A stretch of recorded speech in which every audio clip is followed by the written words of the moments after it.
Fantastic. Fine. Great. Well, Doing all right.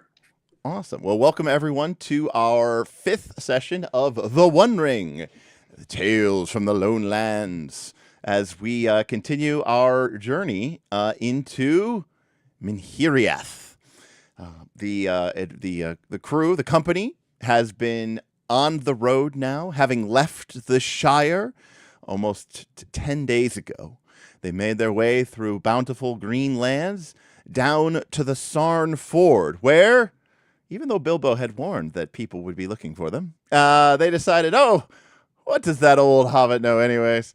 And they were set upon by ambushers at the Sarn Ford, who upon interrogation, polite, hero-appropriate interrogation, change your ways, I believe in you, decided that they were in fact told that there may be people coming down this way from a mysterious man in Tharbad, which is a nasty, rough sort of a hive of scum and villainy if we were playing a very different type of game. Anyways, and it's from that route, that the group turned southwest, and their route, as set by their guide, takes them along the southern banks of the Branduin River. Two different names, but that's going to take them down to the coast to Blackwater Cove, as research and found by Bilbo Baggins. All right, so gents, anything that we need to take care of first? How's everyone? Our doing? fellowship? Yes, our fellowship. Great stuff. I did not do a poll, so I am just going to be very generous and give you guys 9 points. Nice. Besides, the way I like to think of it is you guys have stuck together. You handled that encounter with those bandits very appropriately. It was very, things. Although, you know what? Actually, I'm going to take back one Kadad for the Hebrews God whose day it is. No, I'm going to take it back one fellowship for there was some disagreement about the route and maybe a little bit of, I told you so, when the ambush occurred. So there we go. We'll give you guys 9 points. But other than that, we're good. But yes. There was also a very long conversation at the end of last week's stream. I think after Gull had to, or we didn't play last week, but last time we played, Gull had to hop off really quick. But we talked about, house rules and homebrew, about how we would change the fellowship rules. Oh, yeah. Yeah. And 9 tie is them. an auspicious number. Yeah. Whose footsteps do we follow? The fellowship or the 9 riders? Ooh. Ooh. Well, good thing it's 8 now. Yeah. All right. Well, We also have to remember that we're close on eye awareness as well. yes, Yeah, that's a really, great. really close. Yeah, that's actually a really great option. So, Oh, God. I thought you said we were close to Iowa, and I was terrified. Oh no. so it looks Anywhere like but Iowa, no. yes. For So the one guy from Iowa that watches the stream, yeah. so it looks like it's 13 days old, but it should still hold. So Gram, if you look in the chat, folks, you'll see that Gram gave us a health report. Alfred and Isengard, Idranil, Otar, and Gram are all at full endurance, and only a single point of fatigue. But the moral health is starting to get ticked in a little bit. Several points of shadow have been accumulated. Hope is not at full. Alfred looks great, but everyone else is down a little bit of hope. And Isengard and Otar have accumulated some amount of shadow. And in addition to that, due to some of the unique rules for this journey, let's see if I don't know if there's a good, easy way to show this, but oh, it did it again. So the eye awareness is currently at 11 of 14, because the group, in this particular instance, because there were people looking for them, there were each Eye of Sauron generated 2 points of eye awareness. But in addition to that, there were several choices the group made, mostly related to being good heroes, like letting the bad guys go. And in this case, because the bandits were specifically looking for them, as a quick aside, I know we're here to play the One Ring, But so this is the kind of like rule zero slash house rule slash on the fly thing that I'm actually very comfortable with, and I do all the time, which is using an existing and integrated mechanic to better storytell through mechanical expression, which is sort of one of my favorite things to do with RPGs. In fact, that's actually when I get like excited, is when mechanics storytell.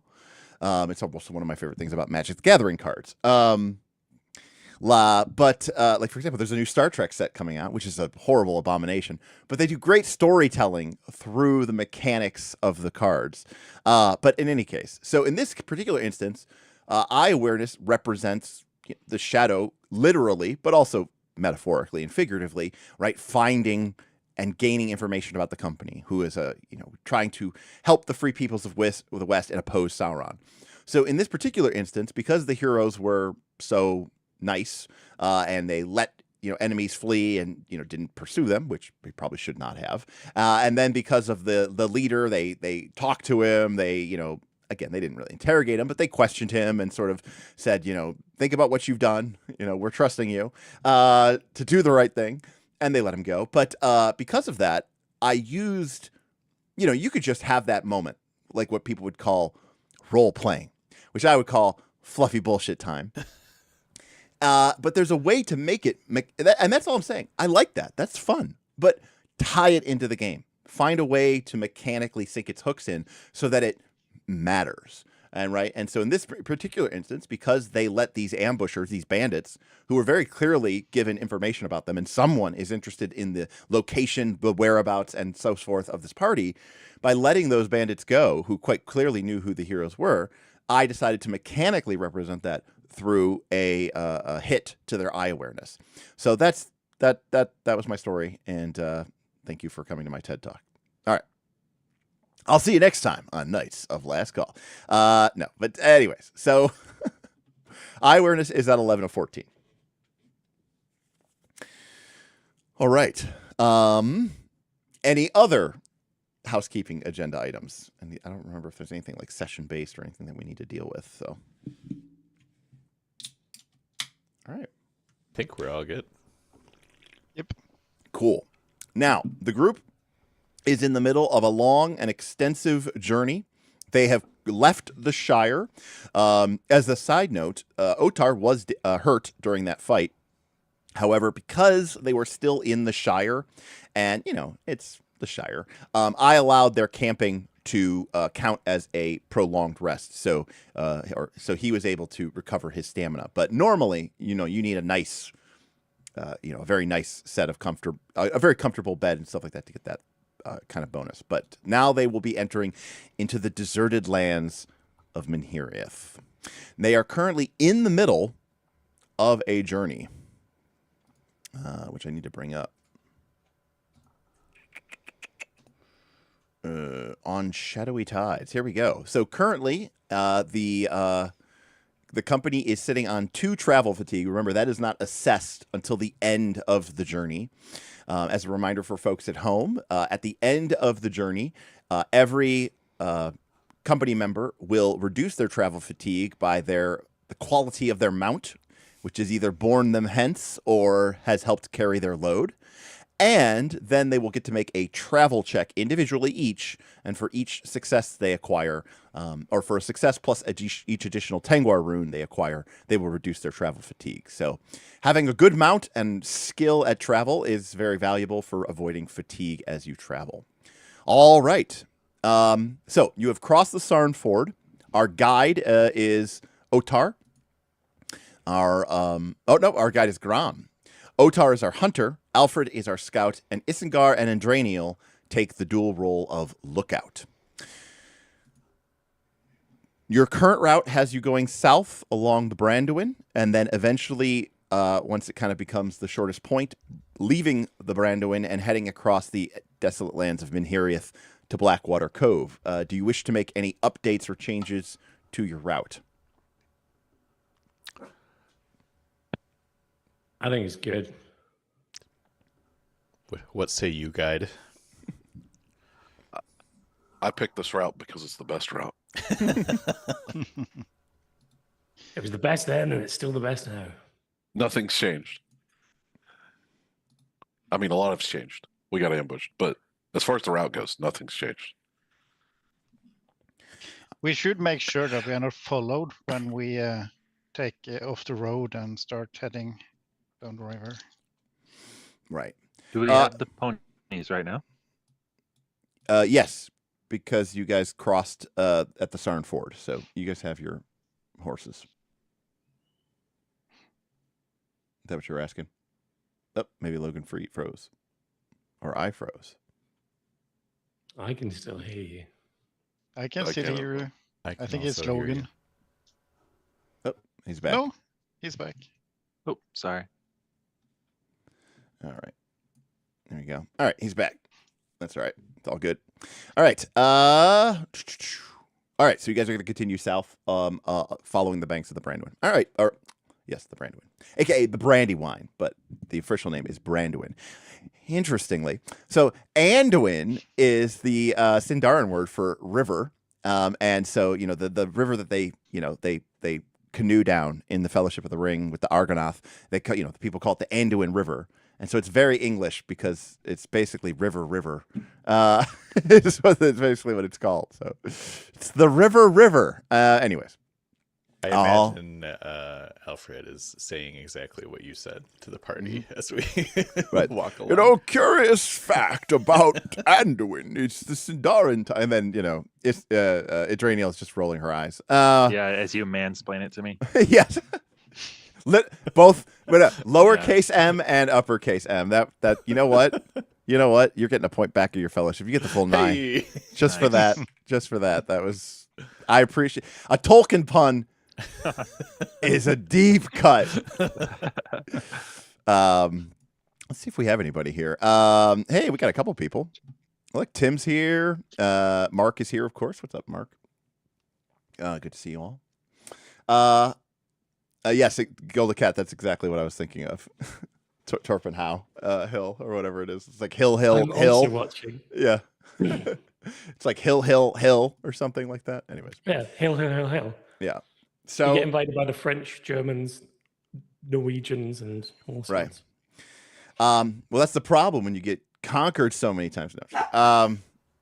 So let's start off with a travel roll then to see how far we travel in these desolate lands of Minhiriath. Okay. I will be spending a hope this time. Okay. And I think I will be inspired from Wary, keeping an eye out for people following us coming off of just being ambushed. Yes, that makes total sense. And then I have a bonus 1 from my the unique equipment or whatever. Which is Or maps. useful Detailed set of maps. item. Useful items. That's it. I forgot the term. Yep. Yep, great. I'm also going to give you a +1 dice as for circumstance because you are following the banks of a river that quite easily and directly leads to where you're going. Okay. So go ahead and do that. Should make for fast and efficient travel. All right.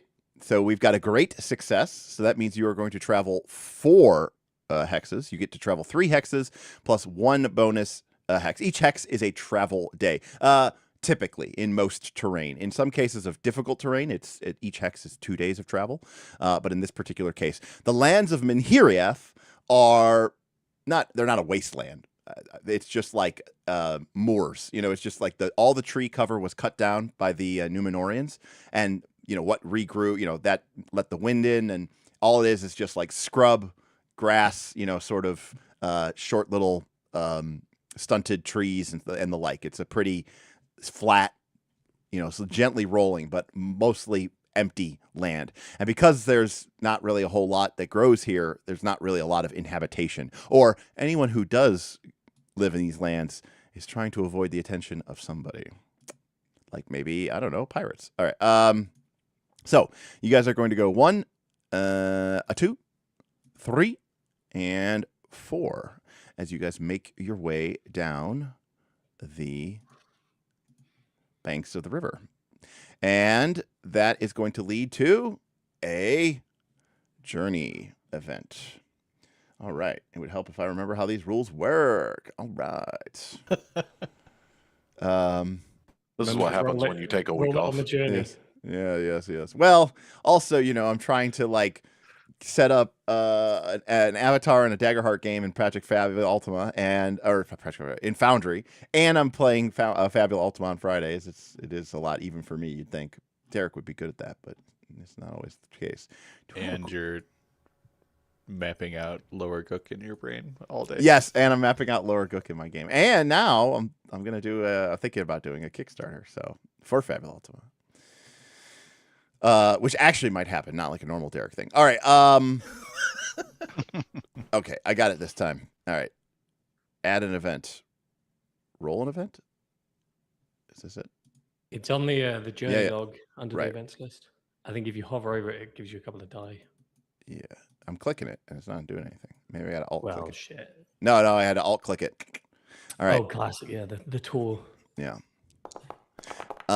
This may not be the exact event type. We're just going to roll it anyways because there might be I might have a unique table for this, but in this case it is. But hey, look, it's a shortcut for the hunter. I think we've seen this before. Okay. So that's going to target Otar. Yes. Okay. Otar, while following along the banks of the river, you occasionally arrange in field. Game here is incredibly sparse. And actually, you guys have basically been eating out of the stores found on your ponies, mostly for the last several days of travel.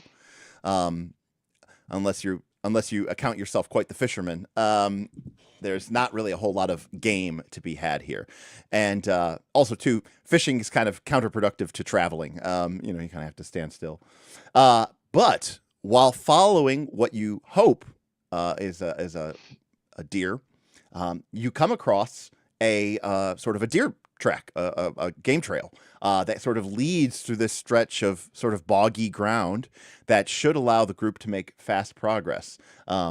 If you can succeed at your hunter check, the group can follow the trail, save some time on your journey.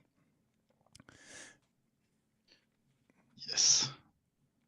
My raven, as always, will give me directions. Turns out you were getting a satellite GPS, downlink. It's like, Yes. You guys are chatting now too, right? Well, yes, we can talk to each other.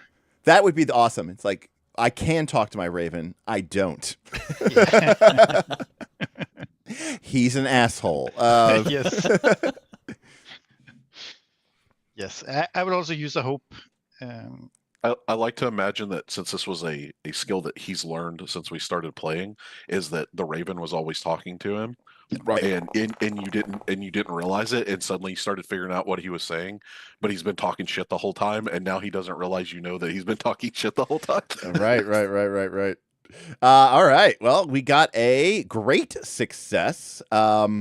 So Otar, what does a great success look like? What would you like to use your bonus rune for?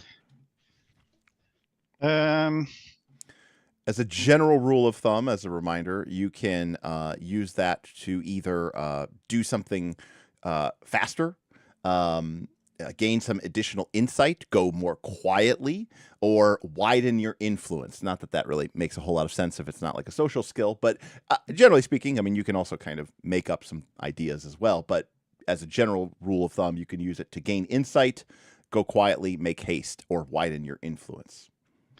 I think Uttar is kind of concerned about being found, so he will use it to lead a group over ground that is harder to people to follow.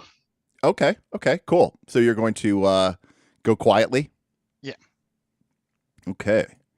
Does this let me do this? I like it. Because what I'm going to do is... No? Yes. I am going to reduce your eye awareness by 1 point. Yay! So basically, Otar, I mean, it's not unreasonable that the enemy might think, oh, they're heading south. They're going to follow the Branduin. And so Otar's sort of, shortcut discreet and off in the cut, maybe throws some of those spying eyes off of you as you make your way through sort of not only through a faster trail, but a hidden one as well. Okay, cool. And again, the long days, pass underneath your feet. Again, the banks of the Branduin to your north allow it to make it easier. But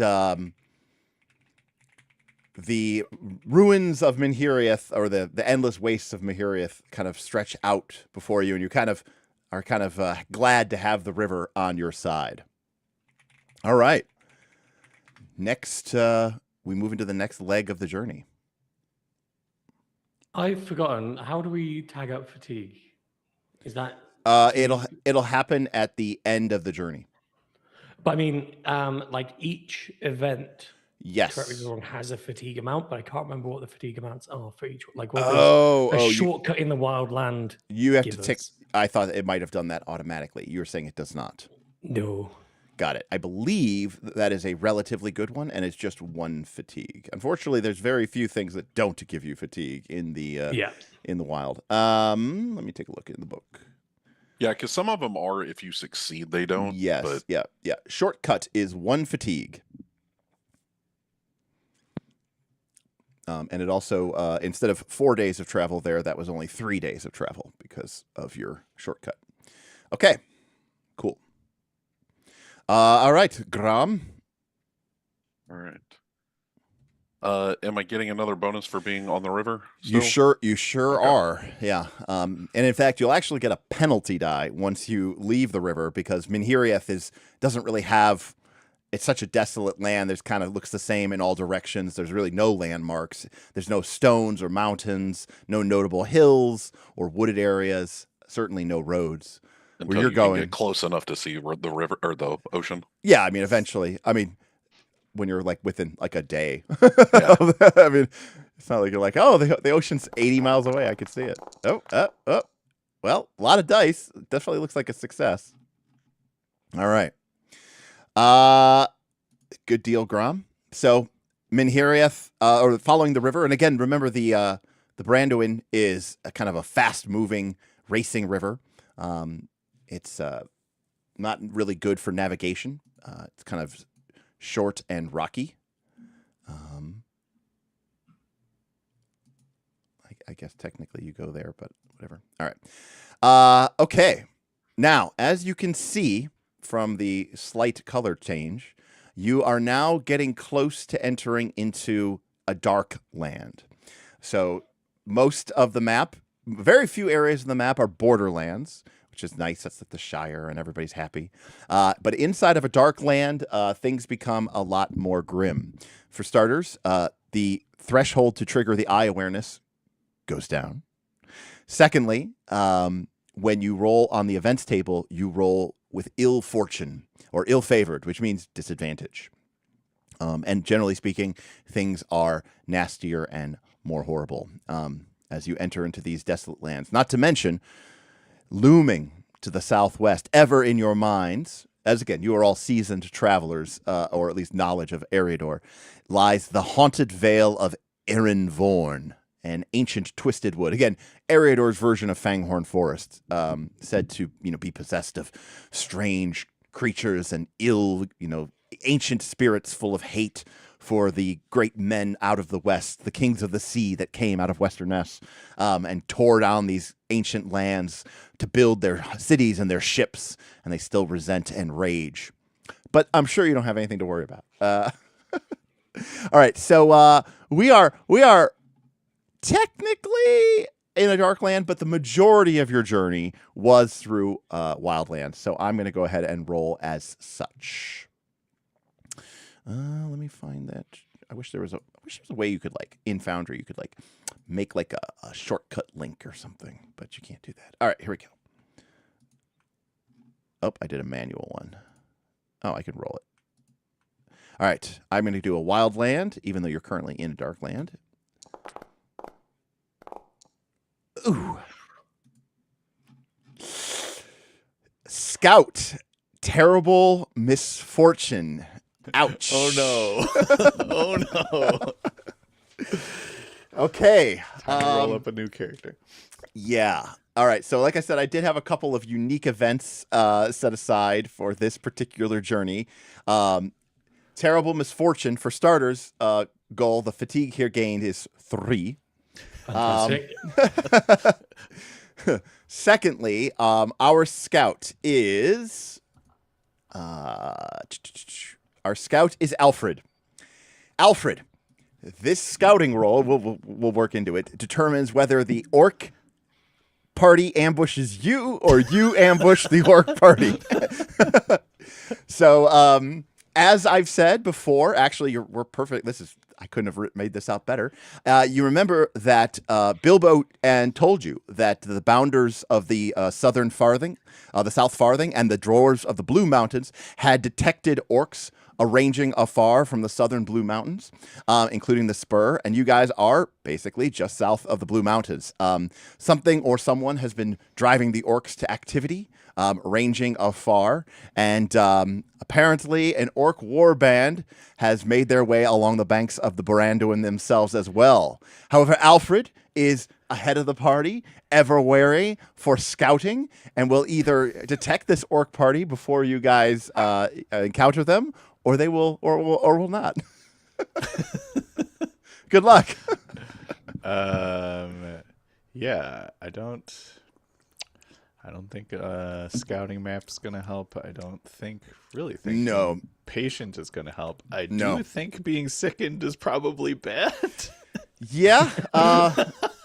So this is a flaw, and because that is a flaw, I'm going to give you ill fortune. So you are ill-favored here on this roll. Love to see it. It turns out letting the sickly old man who has his head in the clouds and his eyes in the books, and is basically looking at maps. You know, I like to think that you are using the map. You know, like Yeah, you're just exactly. like, and you're like, oh, I can't believe what I'm going to find here, an ancient Numenorean ruin. What a find! And then you like look up from your map and you're like, excuse me, chap, have you seen any ancient Numenorean ruins on the coast? Anyways, good luck. If I am normally favored, Yeah, it just cancels. okay. I think it's like the 5e rule. I don't, if you're favored 8 times or whatever, I think it's just once. But we can look here.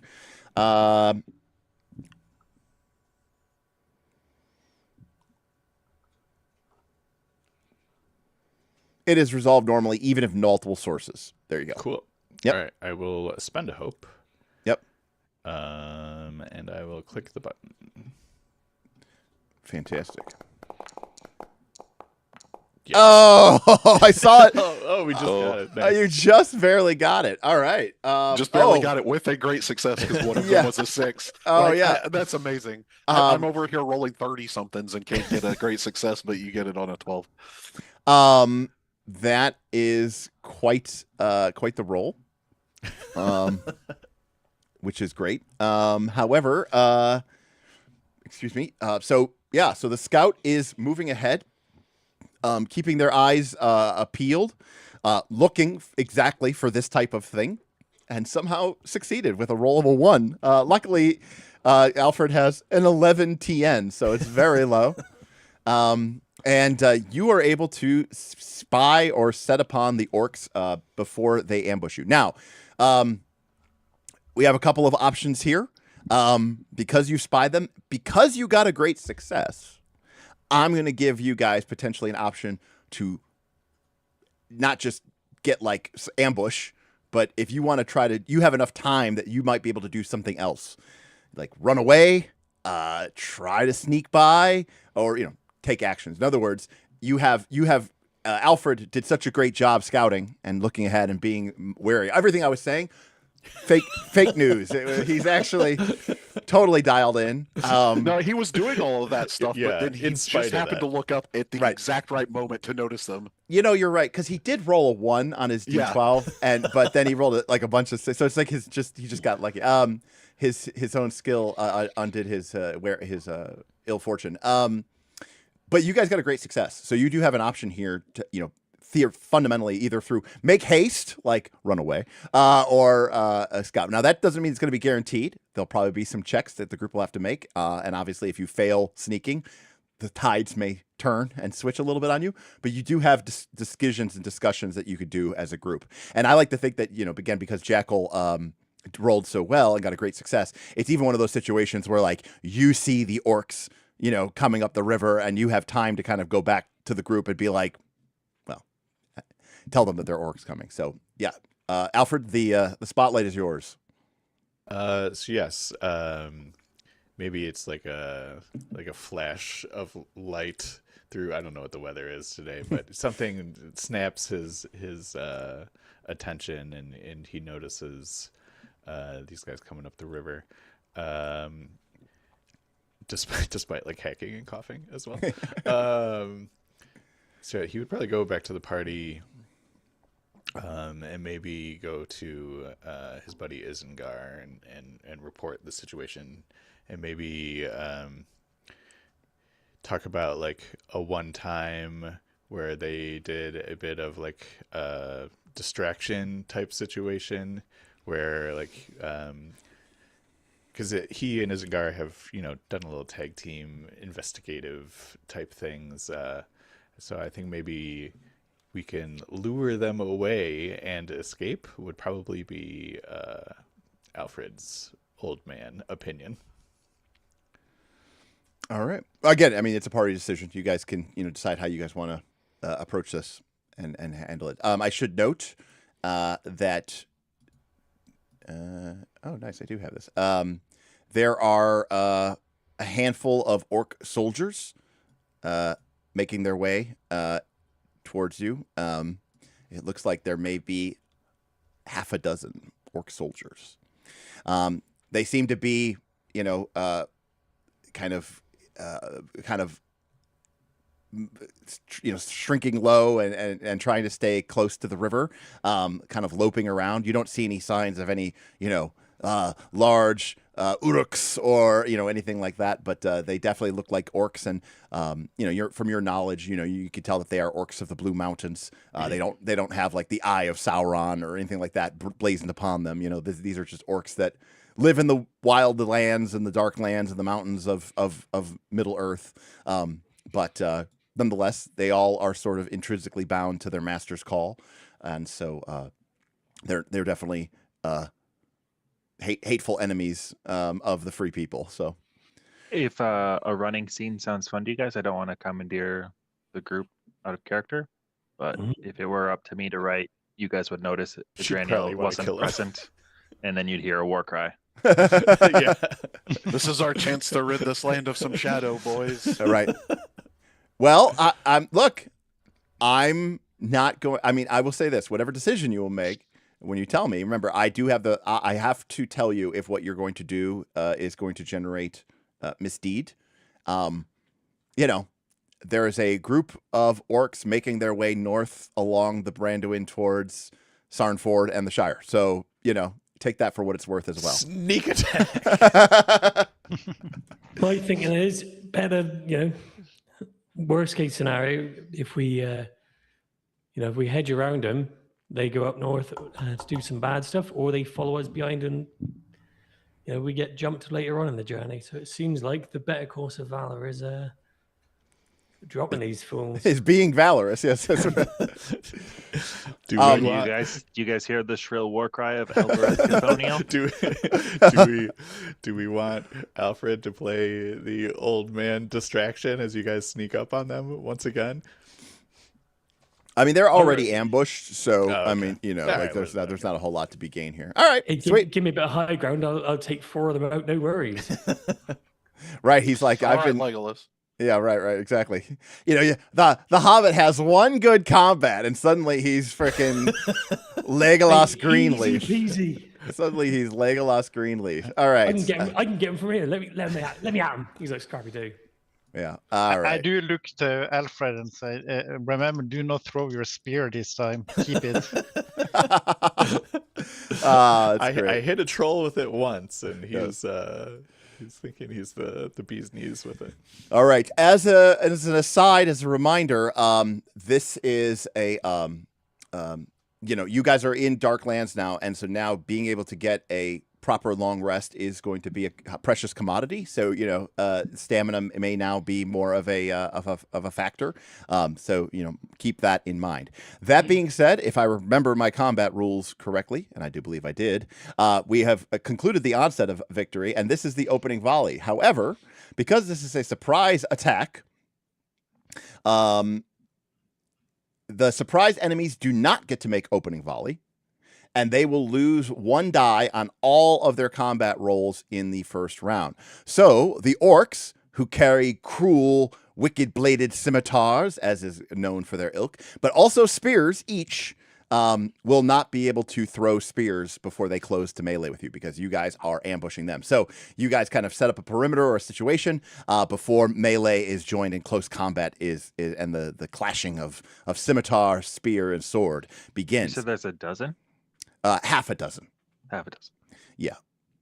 This game doesn't really have combat battle rules. It's kind of more just like, what's a vibe, what's a check, and 6 felt right. So yeah, sounds good. All right. I mean, us getting the jump here because of Alfred's good roll, statistically, they would get a crit on 6 spears. So Right.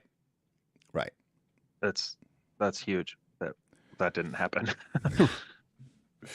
All right. So you guys all get your opening volley. So we're going to opening volley mode. Everybody is currently in range stance, as indicated by your little arrows there, bow and arrows. So you guys may make a ranged attack in whatever order you so please. The heroes get to go first. Normally, the heroes would go first, and then the bad guys would get to throw their spears or shoot their bows. But because they are ambushed, they don't get to shoot before Adraniel is quite literally drawing blade and upon them, shouting Elbereth. Did you take Elbereth Gilthoniel? That is I did not take the the valor thing. I saved my experience, but got it. I did see it. Yeah, that's why I knew what to say.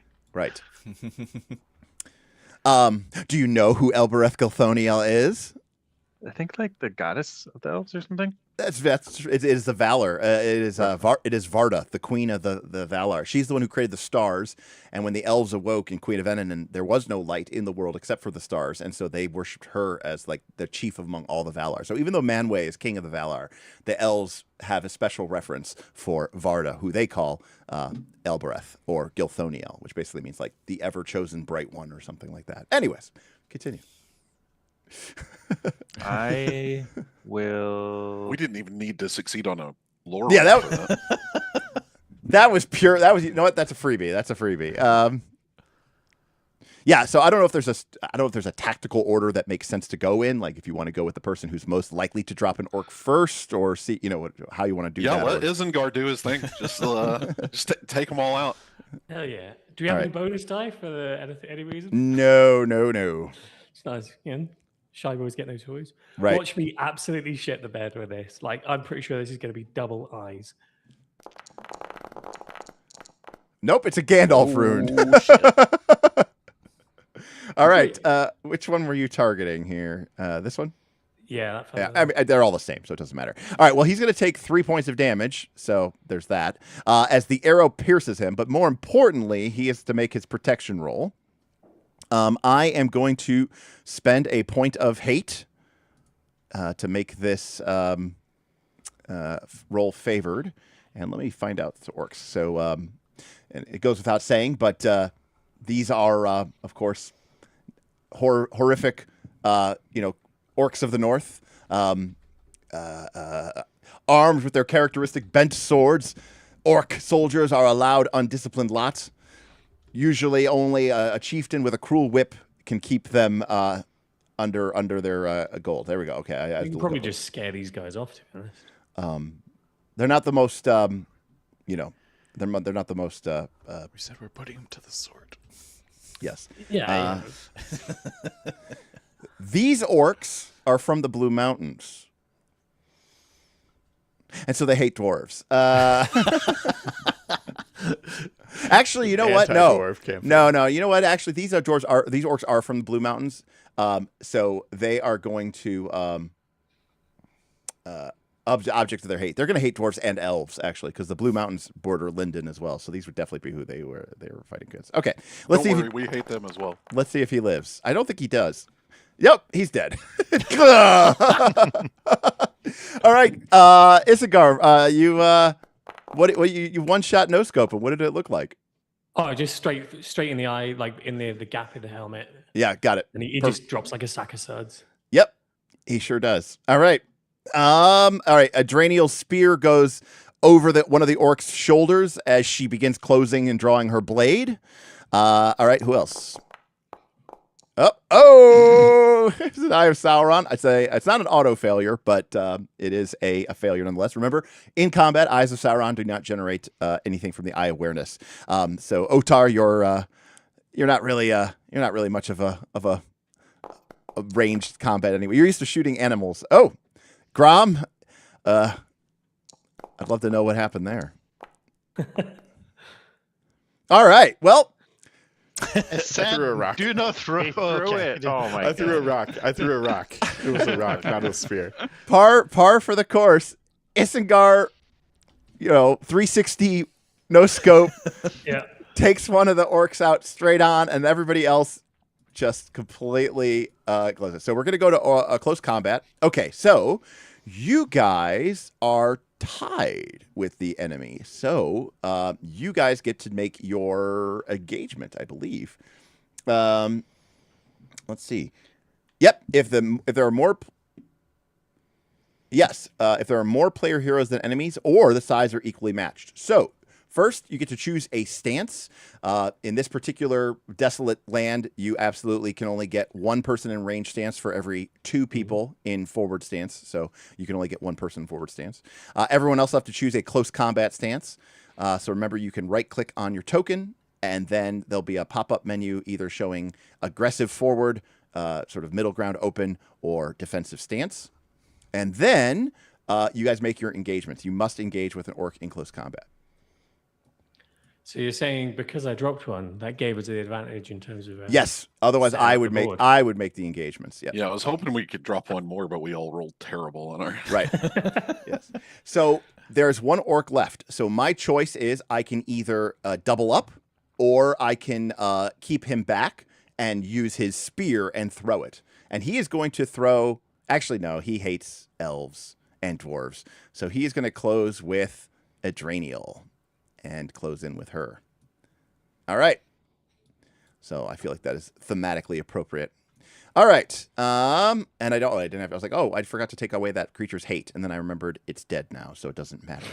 All right. So round 1, we will start with our aggressive stance. Otar going in, charging forward. Let's see it, buddy. Yes. This is our captain. Yes. Yes.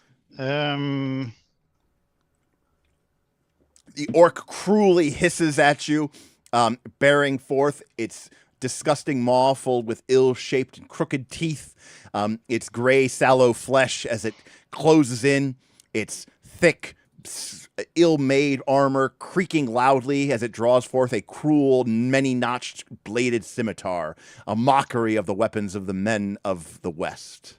So is this orc like a smaller than me? Is it like a...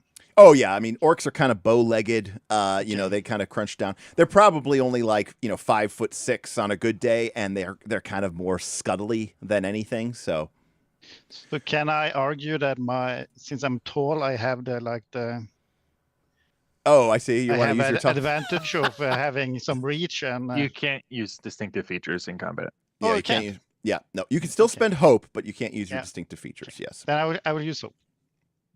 All right. Or more specifically, you can't use them for combat rolls. You can use them on skills. But hey, you come. Oh, baby. All right, let's see. Okay, so Otar comes down and just drops a quite literal, massive strike onto this creature. I am going to spend a point of hate to make its roll favored. And we'll see if it, or get a bonus dice, I should say, not favored. And, I rolled very well. All right. The orc raises its cruel scimitar just in time, but the powerful blow of the barding is enough to still rock the orc soldier back. He takes 4 points of endurance loss, and his armor and parry barely keep him alive, as the powerful blow of Otar almost ends the creature instantaneously. Nice roll, Otar. All right, we've got Alfred and Adraniel in open stance, so you guys can go whichever order you want. Alfred will just shout out, "Excellent shot, Isengard! Rout them!" All right. We are going to rally. Only one hero may try to rally. They get to their attack round. Bonus the next round. Right, okay. And if you get a success icon, it also applies to open. And if you get 2, it's everybody in close combat. So go for the rally roll as you enhearten the group with your old man wisdom. Oh, looks like a good roll. Great success, in fact. And so next round, everybody in forward and open will get +1 a die bonus. All right, and last but, or no, not last but not least, I always forget about Isengard. Grom, you are in a defensive stance, so you're going to get a penalty die. But Adraniel gets to poke. Oh, I forgot about Adraniel. Let me actually box you guys up. All right, yeah, Adraniel. All right. Let's do this.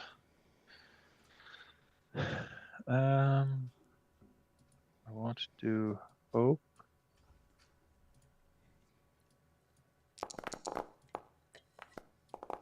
Ooh. There we go.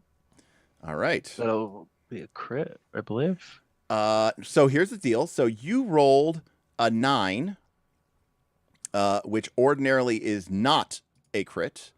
However, you have a keen sword, right? Yep.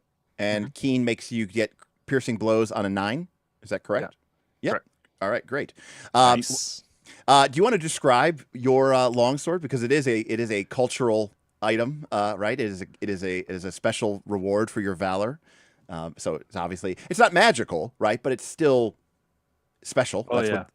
I'd kind of alluded to it when I talked to Otar the other day, but I imagine it being like a silvery metal, a curved saber. Maybe like the blade is a little thicker at the far end. You feel like max range slicing. But it's sized perfectly to get between the neck armor of this orc for sure. Perfect. All right. I'm going to make my roll. I'm going to use hate, and I'm going to try to avoid death at the hands of the elf. And I am successful. Bollocks.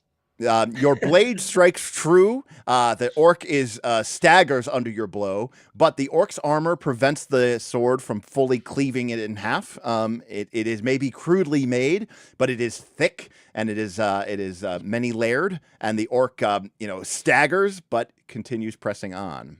All right, Grom. All right. Fighting defensively, I keep my shield up and I take a low swing, trying to take his legs out from under him. Ooh, close. You're going to deal 6 points of damage to the orc, fully dropping him in half in terms of his endurance.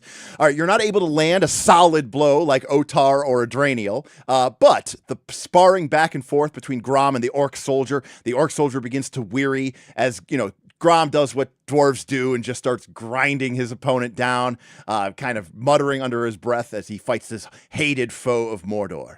All right, Isengard, in the back. You've got a couple shot opportunities, buddy. Who's it looking like? Who's going to get the blessing of Isengard? I'm going to see if I can drop the one that Adraniel was on. Got it. Okay. I'm going to try to even the numbers out a bit. Yep. Sounds good. Oh, just a normal. Pew pew pew. Remind me why that is favored. Is that because of your sure at the mark? It is. Yeah. Yes. So my bow rolls are favored, and I can throw rocks real good.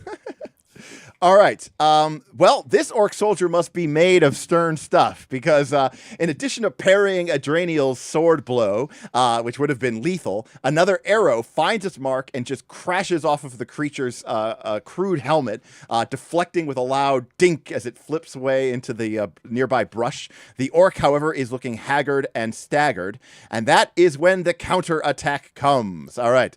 The orcs push back, their teeth yellowing in the sun. They sort of shrink from the power of the sun. So the orcs will all lose a point of hate, actually, at the end of this round as well, for fighting in open sunlight. But that doesn't mean that they aren't going to attack. So I'm going to start with the orc on Otar. He's going to bring up his scimitar and attack.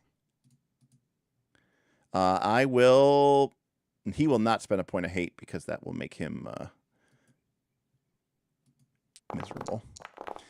The cruel-bladed scimitar descends upon Otar and hits. Otar, you take 3 points of damage. Please reduce your endurance accordingly. All right. Adraniel, 2 attacks against you from both the orcs.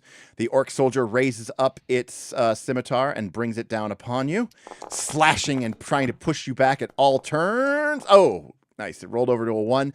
The ancient elf is able to easily parry aside the blows. This orc will spend a point of hate because it's got it to spend. And it will attack you and get a bonus dice.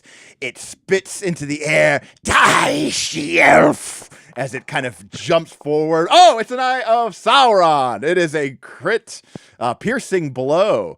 Adraniel, not only will you take 3 points of damage, but you must make a protection roll TN 16. This isn't going to go well. Oh, that's rough. How do I do a protection again? Great. Well, just click it on the chat. It says protection roll. Oh, right. Yeah. So, and you also take 3 points of stamina, but let's see how you do first. You can spend a point of hope on this. You can't be inspired or anything, but you can spend hope. You can always spend hope. It's just a question of whether or not you can be inspired. I'll spend the point of hope. Yep. I hope I'm not don't wounded. Get wounded. And you are protected Nice. with exactly a 16. Yeah, Calculated. Elbereth Gilthoniel indeed. So you still take the 3 points of endurance loss, but Adraniel, you turn aside what would have been a piercing blow and a wound into nothing. Adraniel, what do you do? How do you avoid this catastrophe? I don't know. I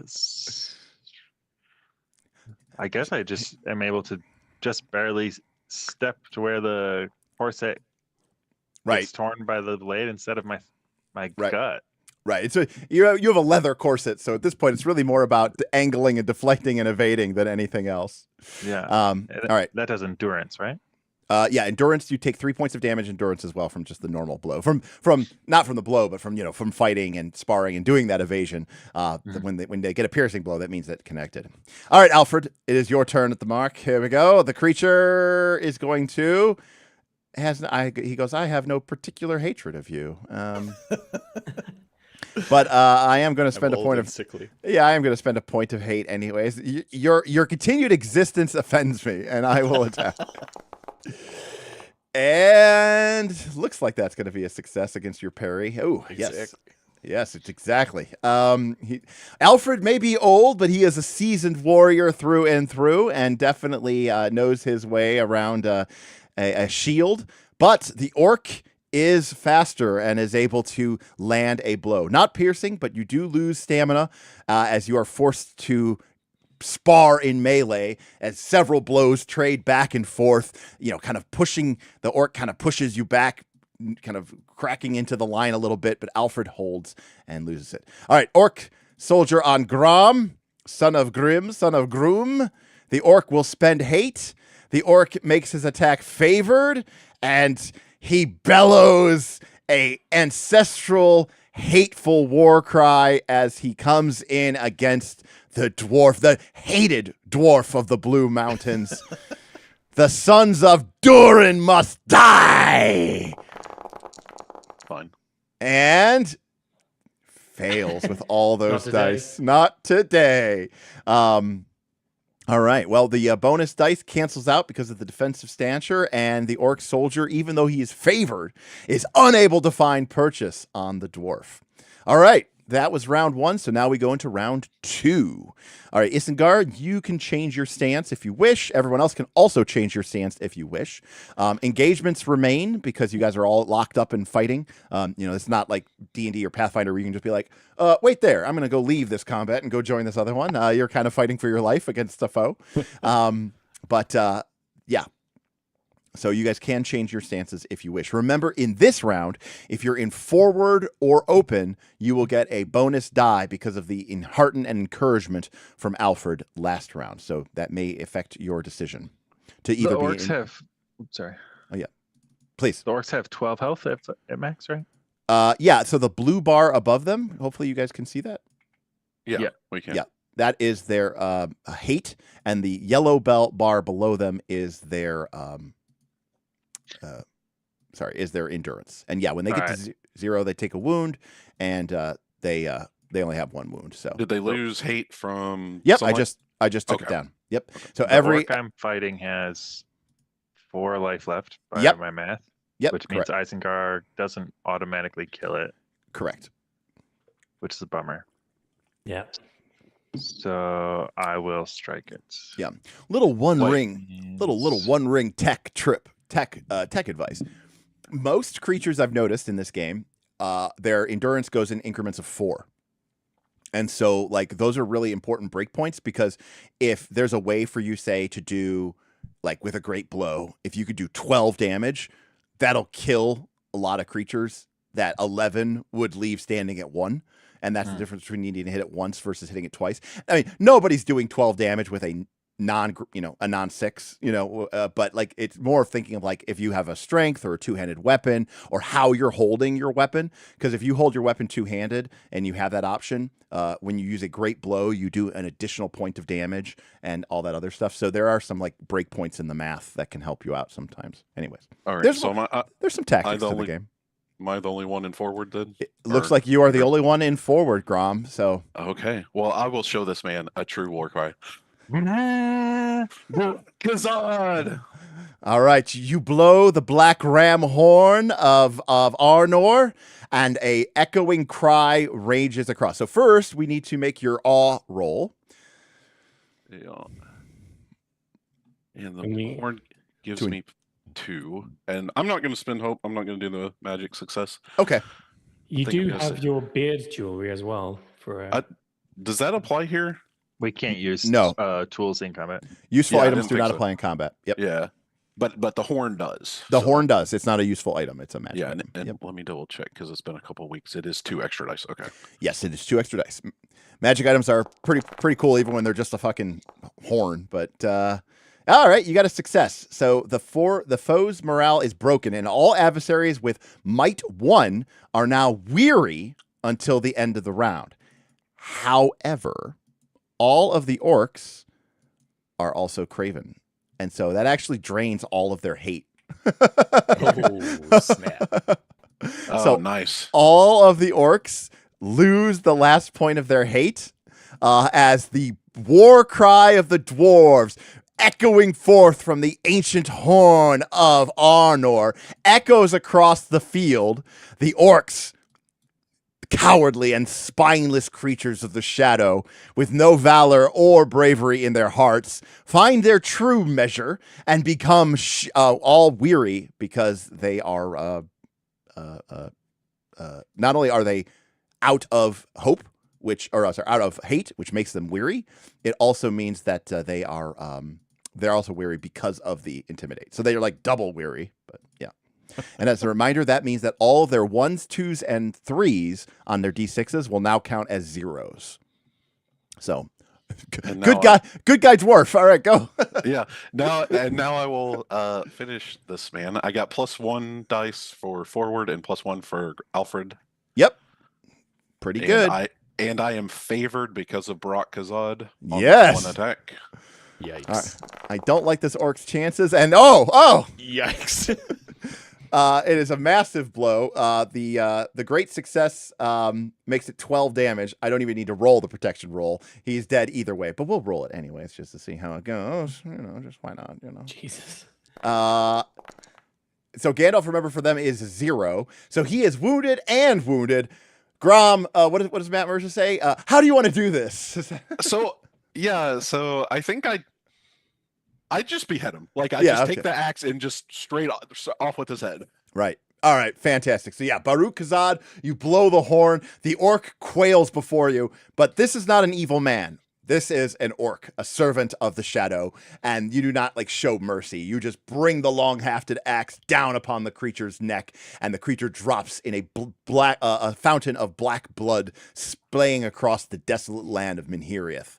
All right, our aggressive stance is done. Everybody else is in open, except for Isengard, of course. So you guys can go in whichever order you would like. I don't think there's any particular reason to go in one way or the other, but Adraniel, you land a success and deal 5 damage. And so, Adraniel, you also dispatch your foe. Not as dramatic because it wasn't a protection roll, but you continue to spar, keeping both creatures at bay. The orc showing signs of weariness.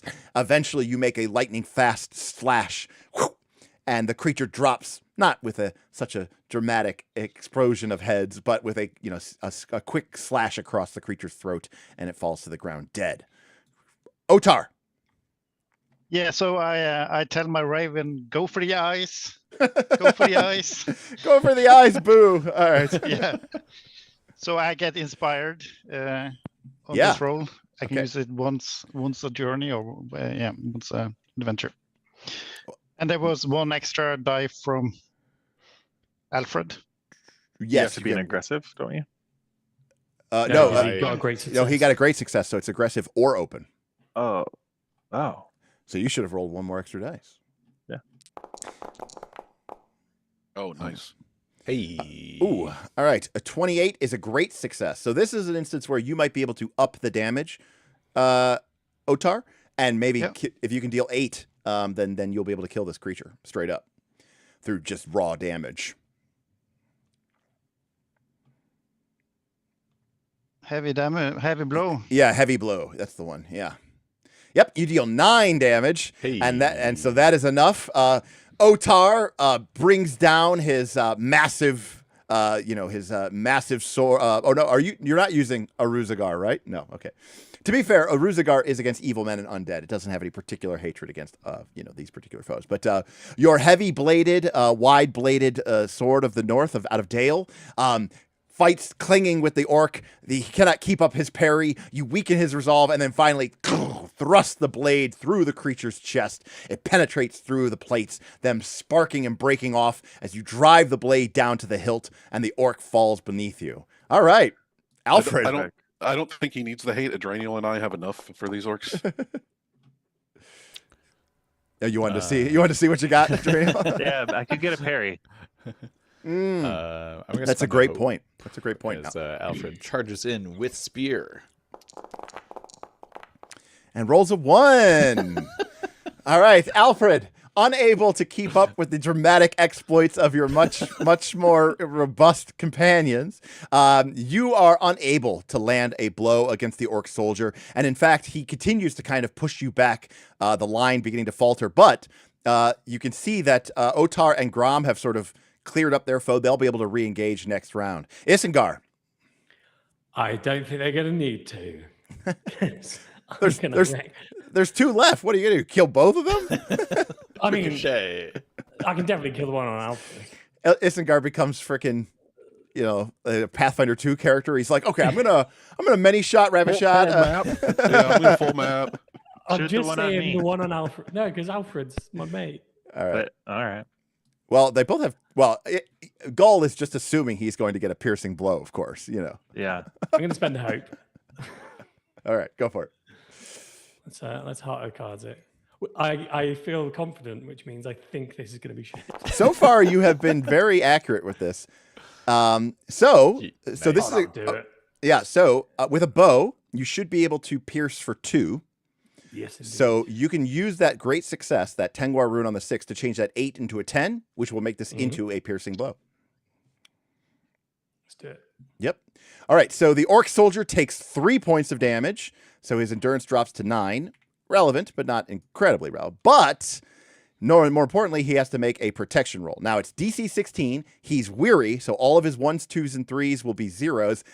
And he obviously doesn't have any hate to spend to add to this.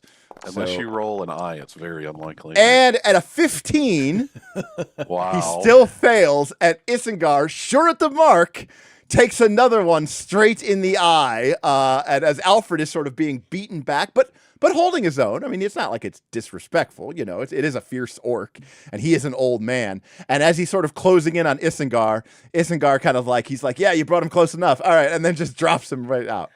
All right, well, one orc Hell is going to attack Idraniel. That's it. It has no hate to spend. It is weary, so it will be obviously losing all of its 1s, 2s, and 3s. And You gave them hatred versus me, don't forget. oh, yes, I get to roll another d12. If I roll an Eye of Sauron. I rolled it. Oh, wait, I rolled a d12, not the whatever dice. That's probably the eye, though, right?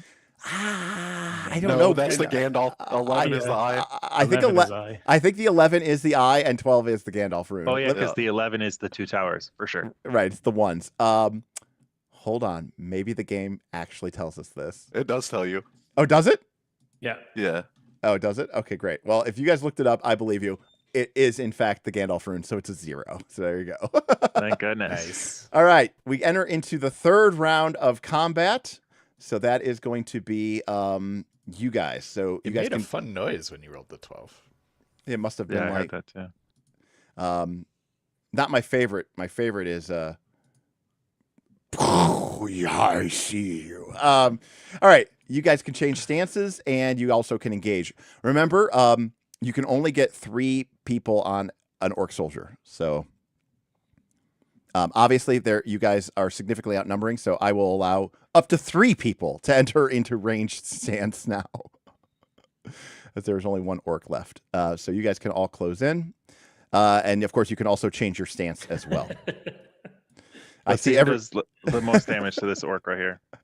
All right. I don't like his chances. The orc soldier, by the way, is, preparing to run away, but you guys surround him and will, obviously he's engaged with Adraniel, so it's not like he has really a choice anyways. Otar and Grom close in. Adraniel, who's been fighting on her own against 2, the only one to do so, by the way. Aggressive forward stance. You guys drop him. I'll let you all roll to see who really does the actual max amount of damage, of course, even if it does. Dagger heart. Yeah. It would be, Yes. be hilarious if they all failed these rolls. All right. Well, we start off with a great success, piercing. We got a failure from Grom, and we got a failure from Otar. So it's going to be the crit from Adraniel. So Adraniel, if you can put that into the chat, I will roll the protection roll. How do Do I I always click roll it, 3 or- 1s but never 6s? Like I don't. All right. So the orc soldier takes 9 points of damage from the great blow. And by the way, this is a great example of Soulpack using the math. Even if the orc now makes its protection roll with only 3 endurance left, that puts it to the point where Alfred or Isengard can take it out just even if they do a normal hit. Thank I you don't- for including me in that. No problem. And I got a 2. So Adraniel, once again with the furious elven blade, etched in elven precision and hatred for these creatures, enemies of the shadow, she dispatches a second orc. All right, that wasn't too bad. I mean, it was a little scary for Adraniel there for a hot second, but Yeah. Crits are so nasty, man. Mm-hmm. All right. It depends how much armor you have, to be honest. I don't. But I don't. Yeah. What do you, Wait. I mean, piercing Yeah. blows basically don't exist for me. So like Yeah. I don't. Yeah, says Otar, wearing the cunningly made male shirt, and Grom, who as a dwarf is wearing a full coat of mail and a helm. Everybody else, not so much. All right. Well, Yeah, I don't have the load for that. that was your ill or disastrous event. But the battle is weary and the journey is long, and so that event gives you 3 travel fatigue. How much fatigue do we have now from this travel? Currently Six. Six across the board. Remember that Grom has a superior horse, and I believe Otar does as well, right, Otar? Yeah. What's the name of your horse, Otar? Cobb, I think it was. C-O-B? Double B. Double B, okay. So Grom and Otar, being prosperous members of wealthy races out of the east, have superior mounts. They have their mounts have 2 vigor. Everybody else has just a nice, barely functioning, sturdy pony. But so everybody basically is currently either at 4 or 5 virtually. So it's going to only get tougher from here, gentlemen. How does it work again? Like at the end of the journey, we roll to have it or something? Yeah, no. So at the end of the journey, you look at your total fatigue for the journey. You subtract what your mount provides, and then you make a travel roll. If you succeed, you reduce it by 1, and for each Tengwar rune you get, you reduce it by a further 1. So if you make your travel roll, -1. If you make your travel roll with a great success, -2. Extraordinary success, -3. And what does our walking song do? It makes you ignore the effects of weary while in a journey conflict. So let's say after this conflict, you guys get assessed, and then you have some adventures at Blackwater Cove. Well, now you still have to journey from Blackwater Cove to Long Dar. You might be weary during that time, and you'll be making all of your rolls wearied. The traveling song would ignore that weary for the purposes of that conflict. So nice. Okay, and then one last. I should have fatigue marked right now, or that's resolved at the end of the journey? It is resolved end of the journey. Okay. Yeah. So everyone should be at 0. I'm tracking it on the journey log. Perfect. Yeah. We've got do all this stuff hanging fatigue. Yeah, exactly. Yeah, exactly. It doesn't get applied until the end. If you Let's just keep walking forever. Yeah. So if you go to the items menu, which is the one that looks like a little suitcase on the right side of your Foundry screen, you will see a journey called On Shadowy Tides. And because you're all owners, you should all be able to open that up if you want. You can even pop it out if you'd like. And that is where Goldacat is sort of tracking information about the journey. Not only are they updating the journal, but if you go to the bottom of it, you'll also see the events as you guys continue on. So. Oh, perfect. Yeah. And then eventually Derek's going to update the journey path with the screen. Yes, and then he'll remind me and bother me and be like, you gotta copy paste the map. You gotta copy paste the map. You gotta copy paste the map. Isengard casually drops a handful and the others wipe up the rest. This is definitely a unreliable narrator. Yeah. Hey, this is Isengard's journal. All right. Now you come. Actually, this is my favorite passage. I mean, it's not technically accurate. But this is my favorite. This is my favorite passage from The Hobbit, which is on the back of this book, which is Tales from the Lone Lands, which is his name, which is, now they had gone on far into the Lone Lands, where there were no people left, no inns, and the roads grew steadily worse. Not far ahead were dreary hills, rising higher and higher, and dark with trees. On some of them were old castles with an evil look, as if they had been built by a wicked people. It's like my favorite line in all of Tolkien. Anyways, so you guys are now leaving the shores of the Baranduin and heading off into desolate Minhiriath and into darker lands. So I will allow Grom to lead you in on with another travel roll as you further ahead. You guys are currently at day... let's see. How long has this journey been? Day 12, moving on, forward in. Yeah, I think it's 12 days total so far. That sounds about right. All right. I will be spending hope and remaining wary of our journey now that we're getting into more desolate lands. And then you said I had a penalty? Yeah. Dice? Yes, because you are in dark lands and this is Minhiriath. Gol, I'm counting the hexes. 1, 2, 3, 4, 5, 6, 7, 8, 9, 10, 11, 12, 13, 14, 15, 16, minus 1 for the shortcut, so 15. Okay. Yeah, I missed one of the journeys. That's okay. All right. Yep. So Grom, go for it. Yeah.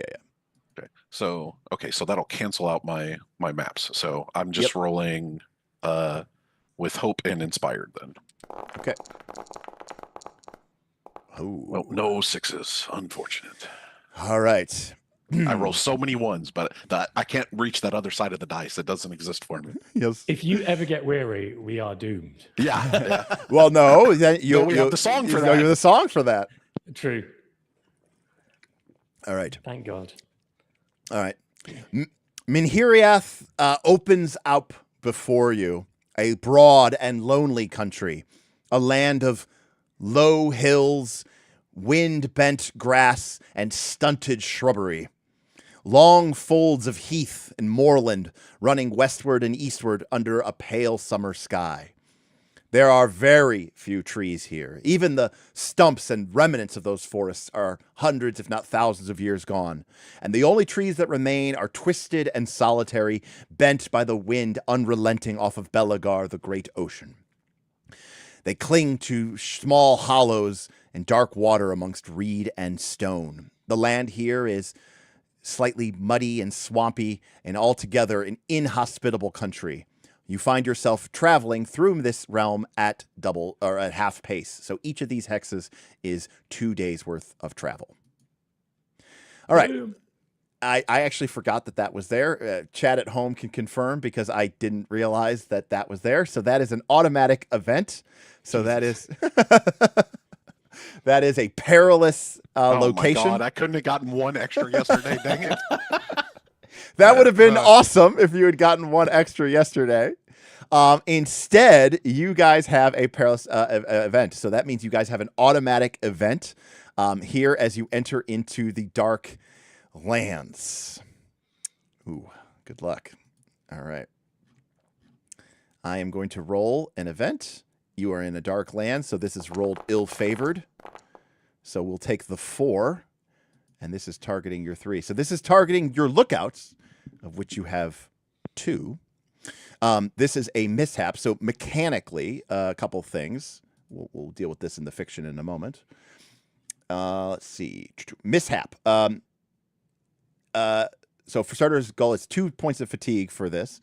If the roll fails, add 1 day to the length of the journey. So 2 days have been added, and then if they fail, it'll add 1. In addition, the targets, the lookouts, each gain an additional point of fatigue. So if they fail this roll. Jesus. So this is a mishap for the lookouts. So let's see here. Yeah.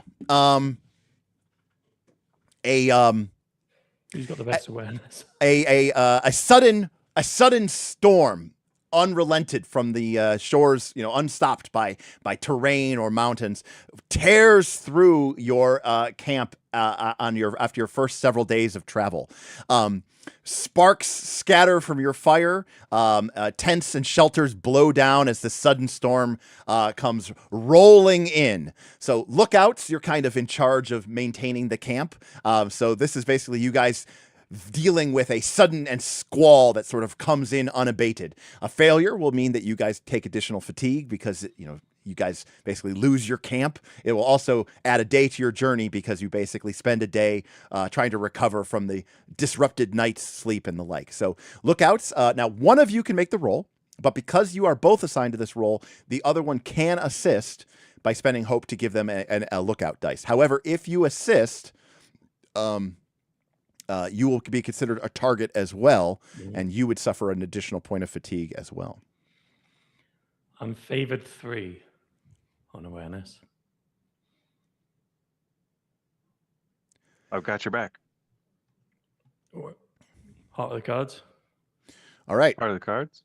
So, so Gaul, so you've got, this is a lookout roll, and you're making awareness. So we'll see how you roll. But obviously it's like, do you see the storm coming in time, basically, is what it comes down to.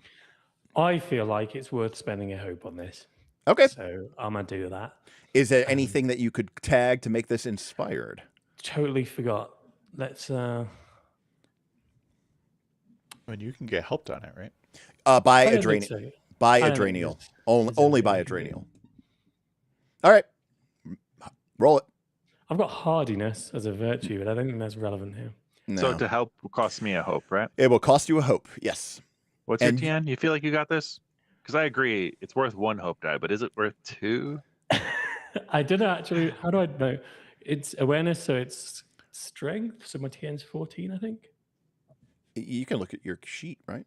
Yeah, it's underneath the. Yeah. So yeah, if it's awareness, so he's rolling 3 dice and it's favored, and the TN is 14. So he's rolling 2d12, take high plus 3d6, and he's spending a hope, so it's 4d6. Yeah. I'd feel very irresponsible to spend a hope here, but I will if you need me to. I reckon we got it. You got this, buddy. Watch this. Oh, it's a Gandalf rune and a great success. Baby. Fantastic. All right. Well, you avoid the mishap with great success. So, Isengard, how are you able to keep the group's camp from getting destroyed by this sudden squall and unabated storm? I reckon, given its awareness, I think he just notices, when a particularly rough patch is coming, and he just happens to get the extra pegs in just in time. Because we're defending against the normal storm, and then he's like, "Oh, it's about to get real rough," and just goes around whacking in extra pegs and stuff around the tents, just in time before a particularly extra rough bit gets here. It's like that bit from the extended edition where Bilbo's ear, tiggles or kind of twitches when he's like, "Sex-filled baggages." You're like, "Oh, the weather's good." See, now what I would have liked, this is literally what I was thinking. At first, I thought it was Alfred, but that's Scout. And I was like, "Oh, my bones, they're aching." "Oh, there's a storm coming, Annie." That's what originally I was thinking. All right, well, you succeed with great success. Does that do anything for our fatigue?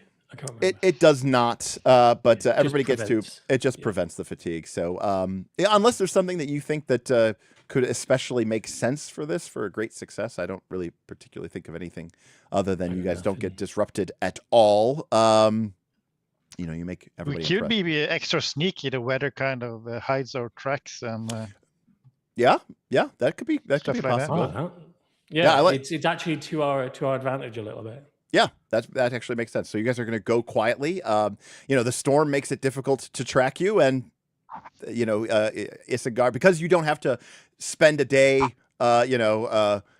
with your camp completely spread out and lots of signs and of your passage. It almost kind of wipes away the rain, makes it so that your tracks are also washed away as well. So that works. Mm-hmm. Unfortunately, now that we've established this narrative truth, traveling is going to be even more difficult, at least for the next couple of days, because we have established that it has just rained very heavily. And so the ground, with no rain, with no trees, nothing has been left to keep the topsoil. And so the ground has basically subsided to essentially, just thick layers of clay, and the ground becomes a swampy, muddy morass as far as the eye can see. And so, in a desolate land with no landmarks, now full of sucking quagmires and bogs, Grom, take 2 penalty dice as you continue south to the coast. All right, I will spend hope again and be remaining wary, and I will have a total of -1. Okay. I will help you. You can't. Oh, you cannot help. Only the guide is on their own. Yes. And we're ill-favored here, right? That's just on the... No, that's on the event. Oh, okay. The actual, the random roll. Gotcha. Yep. Ooh. Oh, it turned over. It got an 8. It's a success. So you get to make 3 days. 1, 2, 3. Let's see what we get. Assuming we don't get stopped early again. You know what? That was a surprise to me. Okay. It is a full 3 days journey through Darklands. And again, as noted before, now more than ever, this is you are truly into ancient Minhiriath. The road and the river, now little more than a memory. This is a 6-day journey goal. Mm-hmm. At times, as you get closer to the coast, there are a few times where you see not ruins, just like a few weathered blocks, rising from the earth. Signs of once great Numenorian towns and villages that were here literally 3,000 years ago. The broken remains of some ancient structure laid down when the Sea Kings still ruled these coasts. But for the most part, this is trackless. No trail, entirely disappeared beneath scrub, forcing you simply to follow the lie of the land and whatever path the local game have followed. But more than that, there is a pressing despair in your heart because there are no signs of people. This is truly a desolate land where the men and women of the free people have sort of been driven out through not just the forces of Sauron, but just the passage of endless time. And we will roll our event. You are in a dark land. This is ill-favored. But it's not that bad. A 7. All right. It is for the lookout. And it is another mishap. Yeah, fantastic. Another right. storm. Yeah. No. So in this case, it's a lookout. You guys, this is going to be classic, right? The swampy morass. We're going to go full Artax, right? Barleycorn. Barleycorn. No. So this is whether or not you guys lead the horses into basically a sucking quagmire, quicksand, a sinking swamp of sadness. This is going to gain you 2 points of fatigue, but if you fail, you will add an extra day to your journey, and everyone will gain, all of the lookouts will gain an extra point of fatigue as you guys basically end up leading your way into thick, endless mud that just drains you and causes you to get fatigue on top of fatigue and just delays your passage. So again, to the lookouts. And you guys can make the same decisions that you did last time. It's literally the same roll that we just did. Do you want me to take it again? No, I suppose I have to take it this time. If you like, yeah. And I will spend a hope to help you. All right. Oh, you need to do that? Yeah. I will reflect on the wisdom of the ancient elves and see the green path among the few seldom shrubs. Yes. Elven magic. I'll lead the horses following the most verdant path. Yes. Which somehow keeps us above the muck and mire. Fantastic. All right. So go ahead and make your awareness check, or awareness check. But I believe there's an option when you make the check that you can say that you can make it magic. Yeah. All right. So this is a magic success. We just see if you get any 6s. It's an automatic success, and it is an automatic it is a magical success. However, calling upon the powers of the Green Way, seeing through the ancient times, does tickle the eye's awareness a little bit. However, the elf has managed to not just find a safe passage through today's journey, but through the remaining of your journey as well. The elf's innate sense drawn to these ancient roads that the elves have walked since the days of ancient Beleriand, when the seas rose up after the War of Wrath and the breaking of the world, guides the elf ever closer to the coast, the sea calling her home. As such, the next travel roll will have no penalty dice at all. So you guys are going to be driven forth by that. However, it is still fatiguing as you take another 6 days journey. And now you approach the coast and the end of your shadow. journey. Did you do that? I did increase your, not a shadow, eye awareness. Yeah. Oh, yeah. So we're another 2 fatigue, is that right? Another 2 fatigue and 6 days of journey. We're at All right, 10 Grom. travel fatigue so far. Nope, Grom. I think even if you fail this, Grom, I think you guys get there. So yeah. But I okay, I'll say. suggest. Okay, go ahead. If you fail, you will move 2 hexes and have an event, and then be there. If you get a success, you will move 3 hexes, which means you get there before you get the event. So that is the distinction of this check. And you might get 6s, which could have narrative content. Especially if you go quietly, right? Exactly. Yeah. Yep. Before we get there, I suggest we maybe take a minute and have a little bit on our travels so far. Correct. In the mud? Well, we just got you've led us through a nice little area. We're camping down for the night. I mean, we got to rest. I'm joking. Of course, we can talk to each other while we're horseback riding. So, as a reminder, you cannot take a prolonged rest unless you're in a sheltered and safe refuge. But you do get a short rest available to you, and you get one short rest between each a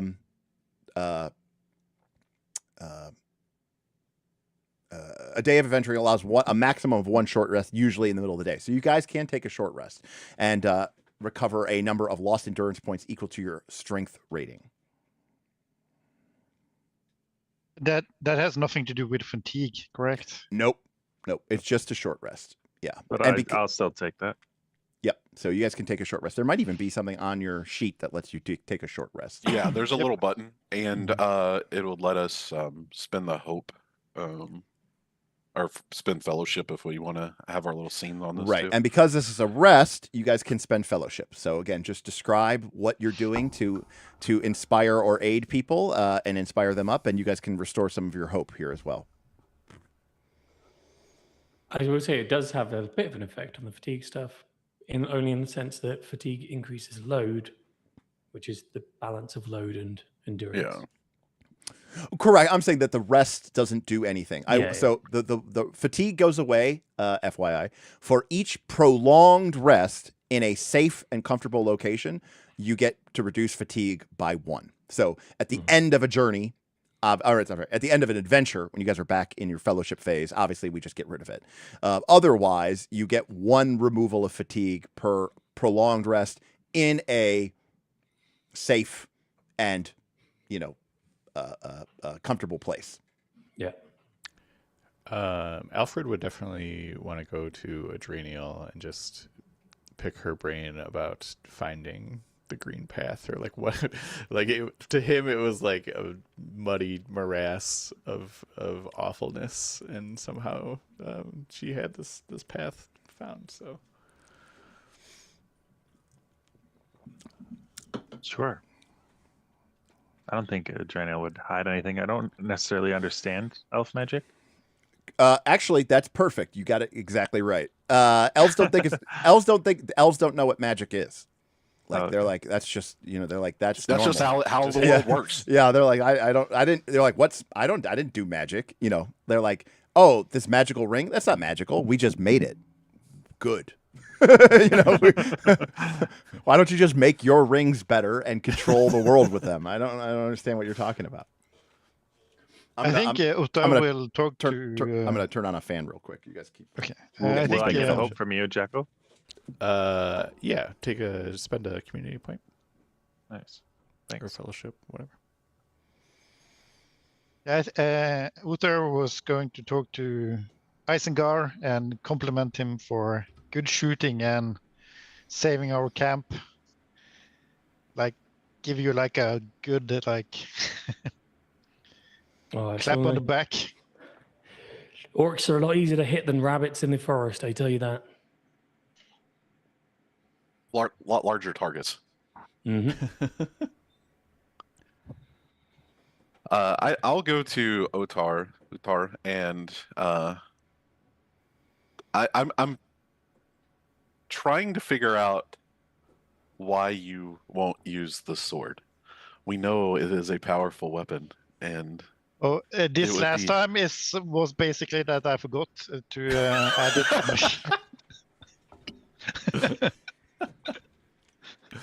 I was like, I like pat your bag, and I was like, don't forget this is back here. Oh yeah, in case of needs. Yeah, thank you. So go ahead and get 2 back, I guess. Okay. Does short rest do hope stuff? Nope. No, just endurance, right? we can. During a fellowship rest, points. you're allowed to spend fellowship points. Oh shit! I thought we were just doing fluffy bullshit. Should I have increased my hope then? Yeah. Yeah. 1 at least. I don't know. Do you need 2? How many fellowship points have been spent? I spent 1, or Jackal spent 1 on me. Okay, so down to 7. Okay. No, that was down to 8. Oh, that was down to 8. Somebody made the adjustment. Okay, Yeah. cool. And then do someone did you want something. 1 or 2 Isengard? What do you think? I'm on 10 of 15 at the minute. I think he deserves 2, but I think Yeah. you need to give more to give him 2 fellowship here, other than Yeah, just true. an attaboy. Yeah, true. So 1. Yeah, two's a lot. You gotta earn that narratively. To do it, you have to do it. So lead him. In which then- case, oh, sorry, good. And then Wes also Gave me some 2, to but Otar. maybe just 1 because I was. Well, you get bonus 1, don't you? Like we spend 1 and you get 2. Isn't that your thing? No, that's Jackal. That's my Oh, okay. That's sorry the about that. fellowship focus. Yeah. All humans kind of look the same. So, Wow. That's why I will just take 1. Yeah. if somebody comes and smokes with me, I get 2, basically. For 1 spent. Efficient. So what you're saying is somebody should come spend some time with you and smoke. Somebody smoke. It's funny because he's just hawking up a lung over there, but It's like I mastered it. Yeah, you've mastered it. Right. That's exactly right. Putting the All right. boat through the ring. All right. I like there's like parts of the journey where we are having to get off the ponies and like, go on foot, and I imagine Grom really sinking because of his weight. And so I imagine there's like a little short montage of Adrenal kind of like helping him navigate all the muck, and like the whole group having to like pull him out really Winnie the Pooh style. Yeah. He gets stuck. So I love it. I'd like to give a fellowship to give Grom a hope. All right, great. So Grom get a point of hope back. Oh, add that back because I was doing it on rest. If you do it on the rest, it automatically deducts it. It does it automatically. Oh, okay. Yeah. Neat. All right. Okay, so Otar took a rest. Adrenial took a rest. Grom took a rest. Technically, you all could take a rest. So any other expenditures? I know Jackal's looking to take a rest. If I mean, it's good for us to have hope, but also we're heading into a shadow forest, and oh no, we don't have Gandalf's boon right now. We have Bilbo's. What is Bilbo's? it gave you extra fellowship. Oh, let's go see Gandalf. We need to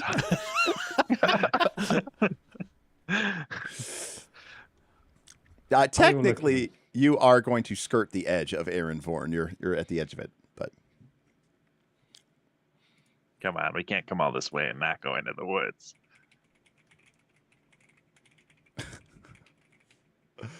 Yeah, I can smoke some pikeweed with Alfred. You'll smoke me up. Or I'll smoke you up. all right. I want to do something with Grom. I just can't think of anything. All right, so Otar goes and enjoys a Wow, full you of. can't even come revel in our orc slaying. Jeez. So it'd be a bit cheap, wouldn't it? All right, so Otar joins Alfred in a fill of his pipe. Otar is going to spend a point of fellowship, so fellowship down to 5, and then Alfred will get back 2 points of hope for that. All right. Yeah, I'll do some good old shooting the shit with Grom about us being a pair of legends, easy peasy, all All to right. nothing. Yeah. Reminds of that time back in, when we did Yeah. the Barad Elves and we headbutted all those There you go. skeletons to death and all that cool shit. Cool. You see how easy they go down with the battle cry? It's amazing. Hell yeah. All right. Grom, go ahead and gain another point of. You two are like having this awesome battle, really building yourselves up and like building so much confidence for yourself. And then off to the side, Adriana's like, while doing camp tasks, kind of watching you guys and just musing to herself how short all the other races are. Okay. Let's see. Anybody here on YouTube? Ken says the best kind of FBT. Nice. Hey, Duncan, thank you for the tip. That's awesome. We got a tip from you guys got your first tip. Thanks, Duncan. Thanks, Duncan. Legend. Yeah, absolute legend. Duncan said, he didn't say anything. He's just showing his appreciation. All right, sick. Thank you, Duncan. That's awesome. Okay. Well, as you guys conclude, by the way, as an aside, if you are wounded, you don't get any endurance back on a short rest. So that's the real risk of being wounded, is you don't get anything back. All right, well, you got one more leg to go. Grom, take us home. All right, I'm going to go ahead and spin the hope. Yep. To be inspired while we walk on the lookout here, and hopefully we can sneak in if I get some 6s here. Which of course I don't, but This man.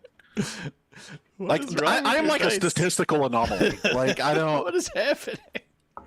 Free League, baby. Free League. Anybody who's ever played Year Zero Engine knows that this pain. You're like, okay, I've got 4 dice for strength, and I've got 3 ranks of skill, so that's 7, and I've got the talent, so I got a bonus 2 dice, that's 9 dice, and I'm using a good piece of equipment. All right, I'm rolling 11 d6.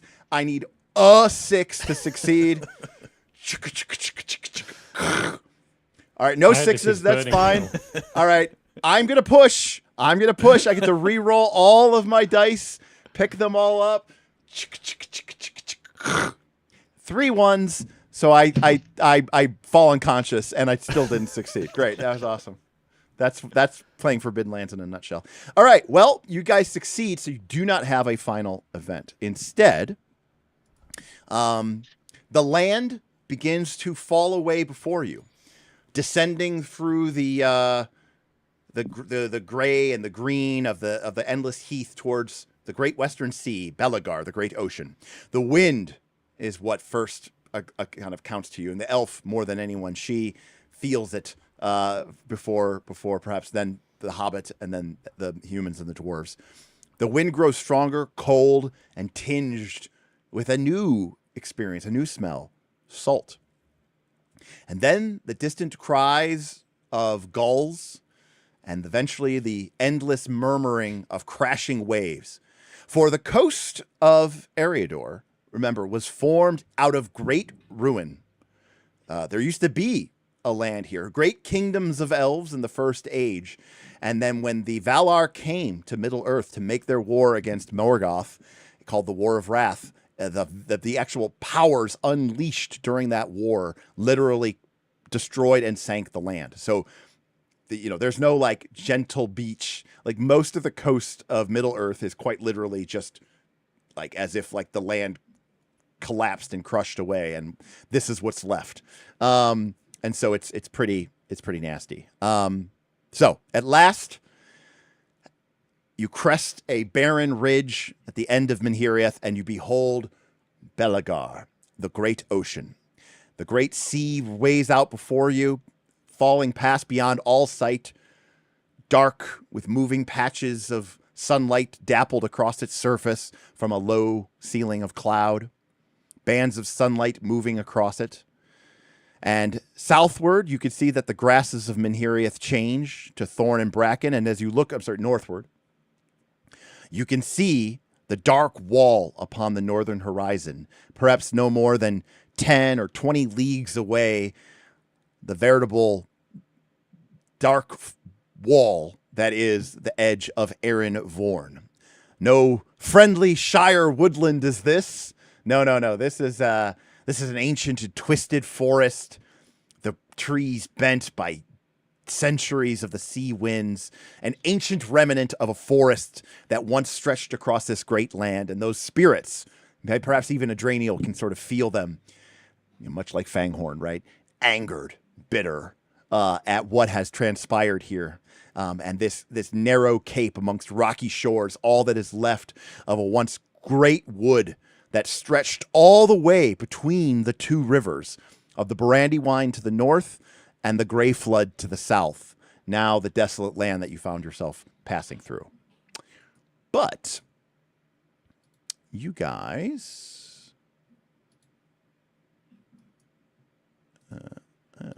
oh, neat. Okay, I didn't know that did that. Okay.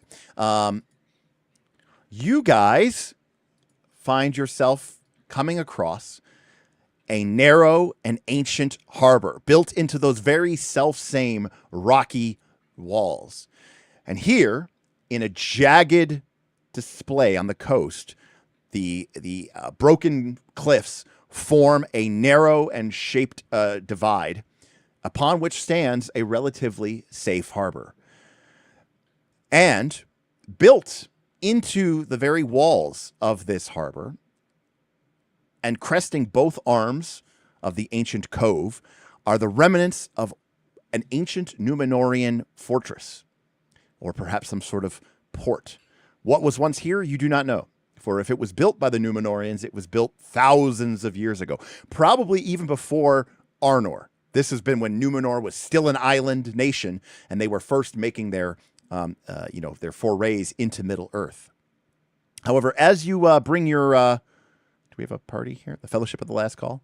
As you bring your party up onto the top of the cliffside, you can see below is a mess of scattered lean-tos and buildings, hastily assembled quays, quays and docks, a few rowboats and longboats beached up upon a rocky, not really a sandy beach, but a rocky beach. And laying in harbor at anchor, a vast, great, three-masted, black-sailed corsair vessel.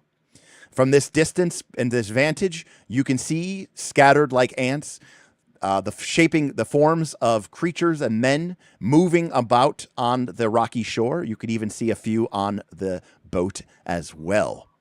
You have discovered Blackwater Cove, and your journey has come to an end. Okay, final travel fatigue assessment.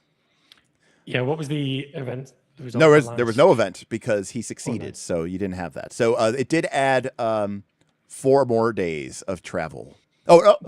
2 more days of travel. You were on the green path. Oh, yeah.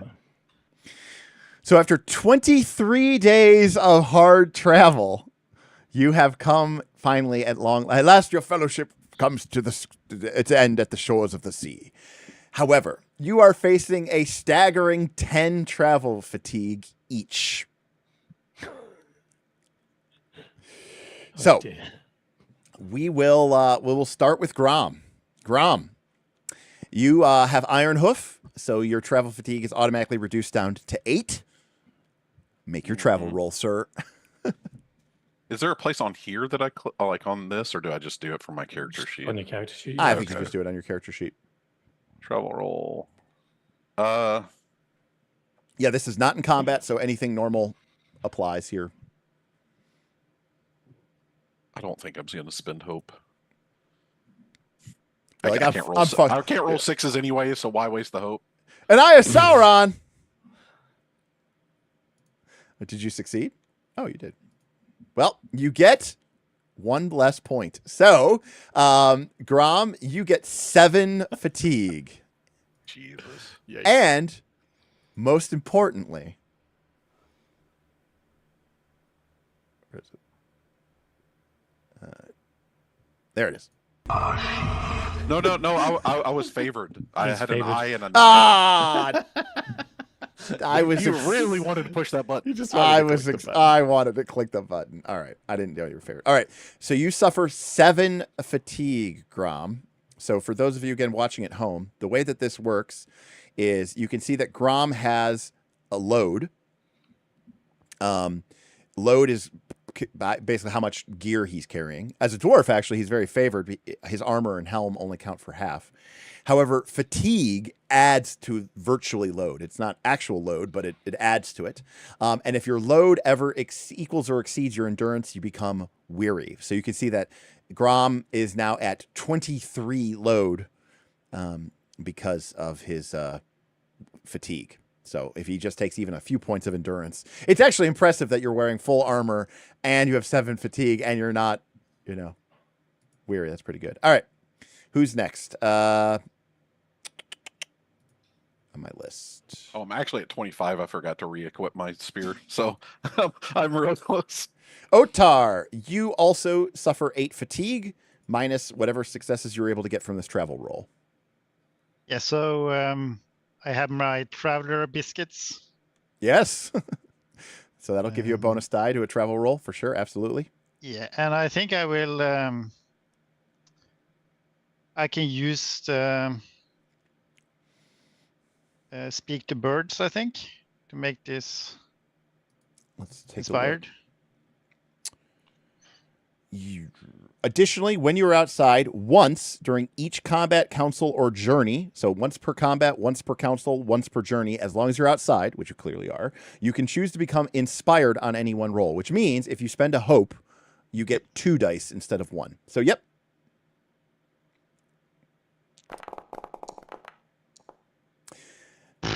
That was an actual Eye of Sauron. All right, yes. But it was enough. So, so Otar, you're also going to take 7 fatigue. Yep. And now I do get I think to that push. puts Otar to weary. Right. And so if we look at Otar's sheet, Otar, when you add the 7 fatigue, you'll see that that load is now red. That's telling you that you should be weary. So remember, you can Alt left click weary, and that will apply the weary condition to your character. Yeah, I think now I think that carrying 2 swords is a bad thing. Oh, so, we're dropping this. He's like, and so I throw the Numenorian blade into the ocean. Yeah. No, I think I will drop my normal sword. And, okay. Yeah. Okay. Here at the sea, Aruzagar. Actually, I think it's the first time I actually see the sea. Oh, neat. That's cool. You know I what? think it makes sense when I'm from Dale. Yeah, you're from Dale. Yeah. You know what, Aruzagar or Otar, gain a hope. That's pretty cool. Like, yeah, like the sight of the sea and the great sea inspires with hope. Not to mention, as you get close and you see the men below, the Corsairs, Aruzagar stirs in your sheath, in the grasp, as it is a bane of evil men, and these are definitely evil men. I have a question about the sword, because two-handed is no load. Yes, we. The idea is that you'll only have 1 equipped at a time, so that way you don't have to have the 2-handed version dropped, because that way you can just switch between it. You know what I mean? Yeah, but it still is 3 load when I'm traveling and stuff. No, you just keep both equipped, so you have both options whenever you attack. Okay. Yes. So this way you can have one or the other, and that way. Otherwise, when I originally put it in, it was counting as 6 load and was forcing you to keep it dropped. And now that way you can just go back and forth between it if you want to 2-hand it and get the higher injury rating. You know. Yeah. Okay. Yeah. Yeah. As an example, though, what is Otar? Yeah. Okay. Okay. Who's next? Alfred. Alfred. Okay, Alfred. I'm just going down this list. All right, Alfred. Your horse and pony, not quite as stout as Iron Hoof or Cobb. What's your horse's name? Yeah, Alfred. What's your horse's name? My horse's name is it Reuben? Or pony. Reuben, the old horse. Reuben. All right. Now you're wishing you'd taken the Bree pony upgrade. I know. Yeah, as soon as Derek was like, "Hey, you're going to the bottom of the map," I was like, "God damn it." You did not have the wisdom to acquire a Bree pony. No, yeah. All right. Well, you're facing 9 fatigue minus whatever you get for this travel roll. All right. Well, I do have an ancient staff for travel that helps me shuffle my way. I am also sickened, so I think those just cancel each other out, I guess. Well, no, sickened, if I applied the flaw, would make you ill-favored for this roll. Oh. I mean. Yeah. But it was a long journey, not made for people like you, so yeah, you'll be ill-favored. Okay. I will spend a hope. Click on worst. And I get an extra thing. Away I go. Good luck. Oof, that's a lot of ones. All right. You are taking the full 9 fatigue, Alfred. Yeah, it's just coughing and hacking up a lung the entire way. The rain really did a number on you. Yeah. I'm actually. And this is why we. Yeah. Oh, go ahead. This is why we couldn't get here stealthily. I'm in like loud clanky armor, and Alfred's hacking the whole time. And All right, and Jackal, Alfred should be weary as well. Yes. All right, Isengard and Barleycorn. 9 All right. 9 fatigue incoming. So I'm going to roll my travel, which my TN is 13, and I'm rolling 1d12. So I think just Gandalf! to try to hedge my bets, I will do a bit of hope. Okay, spend a bit of hope. Okay, makes sense. No, just roll the Gandalf rune. You got this. Yeah, that's No, the that's heart of the cards betrays me. One more time, endlessly. Nice. a great success. Outstanding. Outstanding. Couldn't be happy with that. Wow, you are the anti. I'm like- you are the anti-Wes. It's crazy. Yeah. Yeah. So Wes is me in Lower Gook, and Gold Cat is Jekyll. That's how it works. All right, so Isengard. So you got a great success. So you're going to reduce your fatigue by 2. So Isengard, instead of taking 9, you take 7 fatigue. But if I didn't have a $2,000 monitor, I'd punch it right now. All right, and last but not least, Adraniel. What is the name of your pony? Sarah. Okay, with a H or no? Yes. Okay. At the All right. beginning. No, okay. Sarah. or Shara. No, Isara. No. All right. You are looking at 9 fatigue as well. Okay, and so the only way that 9 it gets lowered is for every 6 I get. No, if you They're succeed, succeeding. you need to succeed. That gives you 1, and then for every one after that, you get every 6 Gotcha. after that, you get 1. So Okay, so I need 6s here. So I will. I've got a magical tool. I've got Hamfast's pouch of. What did I call it? Oh, a comfort bundle is what Yep. the game called it. So, item is just a bonus die. Do I have a trait that applies? I don't think so. No. Do I spend a hope? now, before you do, I'm gonna give you just an FYI, because again, remember, you guys are still in the middle of this adventure, but you are an elf and you are broken because you're an elf. So I believe Adraniel took the virtue of the elves of Linden of elvish dreams. I believe, right, Adraniel? No, I was thinking about it. The Oh, one where I get a full okay. rest. Okay, so I right, took so no perks. okay. Well, if she had, a short rest counts as a prolonged rest, which means that an elf can still take a short rest once a day. So even it counts as a prolonged rest, which means she loses a fatigue. So even when like marching through Harson, an elf with elvish dreams still loses a point of fatigue a day. They recover very quickly because they don't really need to sleep so much. You know, their minds walk through ancient times. So they are very powerful if they had it. I thought you had taken that. I was going to say, so you may not. Interesting. I didn't know it had that it reduced your fatigue. I might have gotten it then. I Yeah, thought it well- was that's just- really strong for long journeys. Holy Right. crap. So All right. So I'm just gonna. Do I do the hope? Works No, really well the for odds me. of it getting a 6 isn't worth. But just roll it did like work. goal. Okay. You'll be fine. Oh God. It's a failure, and Oh God. you guys are at 12, by the way, of 14. So you are going to suffer 9, Adraniel, 9 fatigue. Ugh. Fatigue. It's down by your load on your sheet. Oh yeah. I Li- see it. little It's box a we small can type box. in. Yep. Oof. Okay. Somebody in the party want to give me a physical health report so we can just take a look where the party's at? There we go. Okay. So you can see that the load values are all very high because people are sitting on a lot of fatigue. You can see that Alfred is at... I unequipped some stuff. Oh, I was like, I thought you... I'm throwing my helmet, dropping the spear. So you're dropping it. Yeah. Okay. I mean, that's not just drop though. That's like deleted.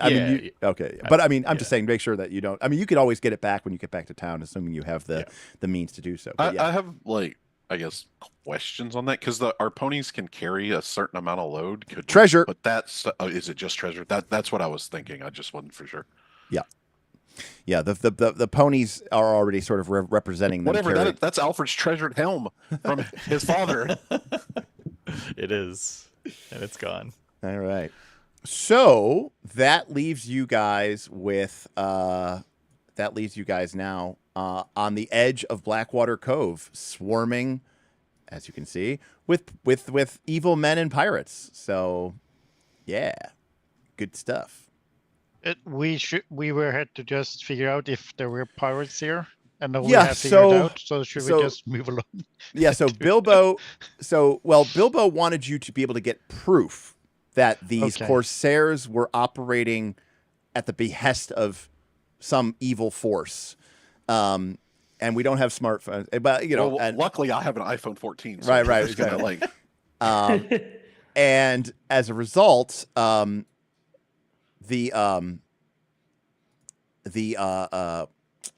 that you could take that evidence to Londar to convince the Council of Londar and give Queen Nimue sort of ammunition in a council against her council of nobles, so that they will join the second moot of Bree, or second moot of Londar, and try to get Londar to join in with the alliance between Bree and the dwarves of the Blue Mountains. No big deal. Yeah, so right now you guys are on the high rim, a bleak ridge above the cove, reachable by the dangerous trail that you've taken to get here. You can observe the whole harbor, or even signal down to ships out to sea. So from your position, you guys can see that there is there's a Numenorian, the ruins of an ancient Numenorian watchtower on both arms. There are numerous sea caves on the far coast, and there's even a few sea caves along the coast, or on the inner cove. The beach itself is a rocky shore strewn with, it's a mess. It's not a proper town. It's just a bunch of hastily structures, mostly just like with tarpaulins and hastily constructed lean-tos. You could see chests and, men kind of drinking and being rowdy. There's a single craft, a vessel out into the harbor. And then built into the seawall itself, there is the ruins of some sort of ancient Numenorian fortress, long since crumbled and ruined. But even though this is against the sea, its sheltered position against the wave and the winds has allowed it to sort of weather better than you would otherwise think. And so even though this ruin is thousands of years old, like the Parthenon or whatever in Greece and Rome and all that stuff, it has withered the years. So what would be evidence enough for these people, do you think? Let's bring the boat back. Yeah, exactly. That's what I was thinking. It's like, is it too D&D of us to... I mean, Aragorn did it. Aragorn did it with an army of undead, I believe. And he's also a level 20 D&D character, so... I'm not going to lie, chat. That's not what I was thinking. But I do think that's kind of awesome.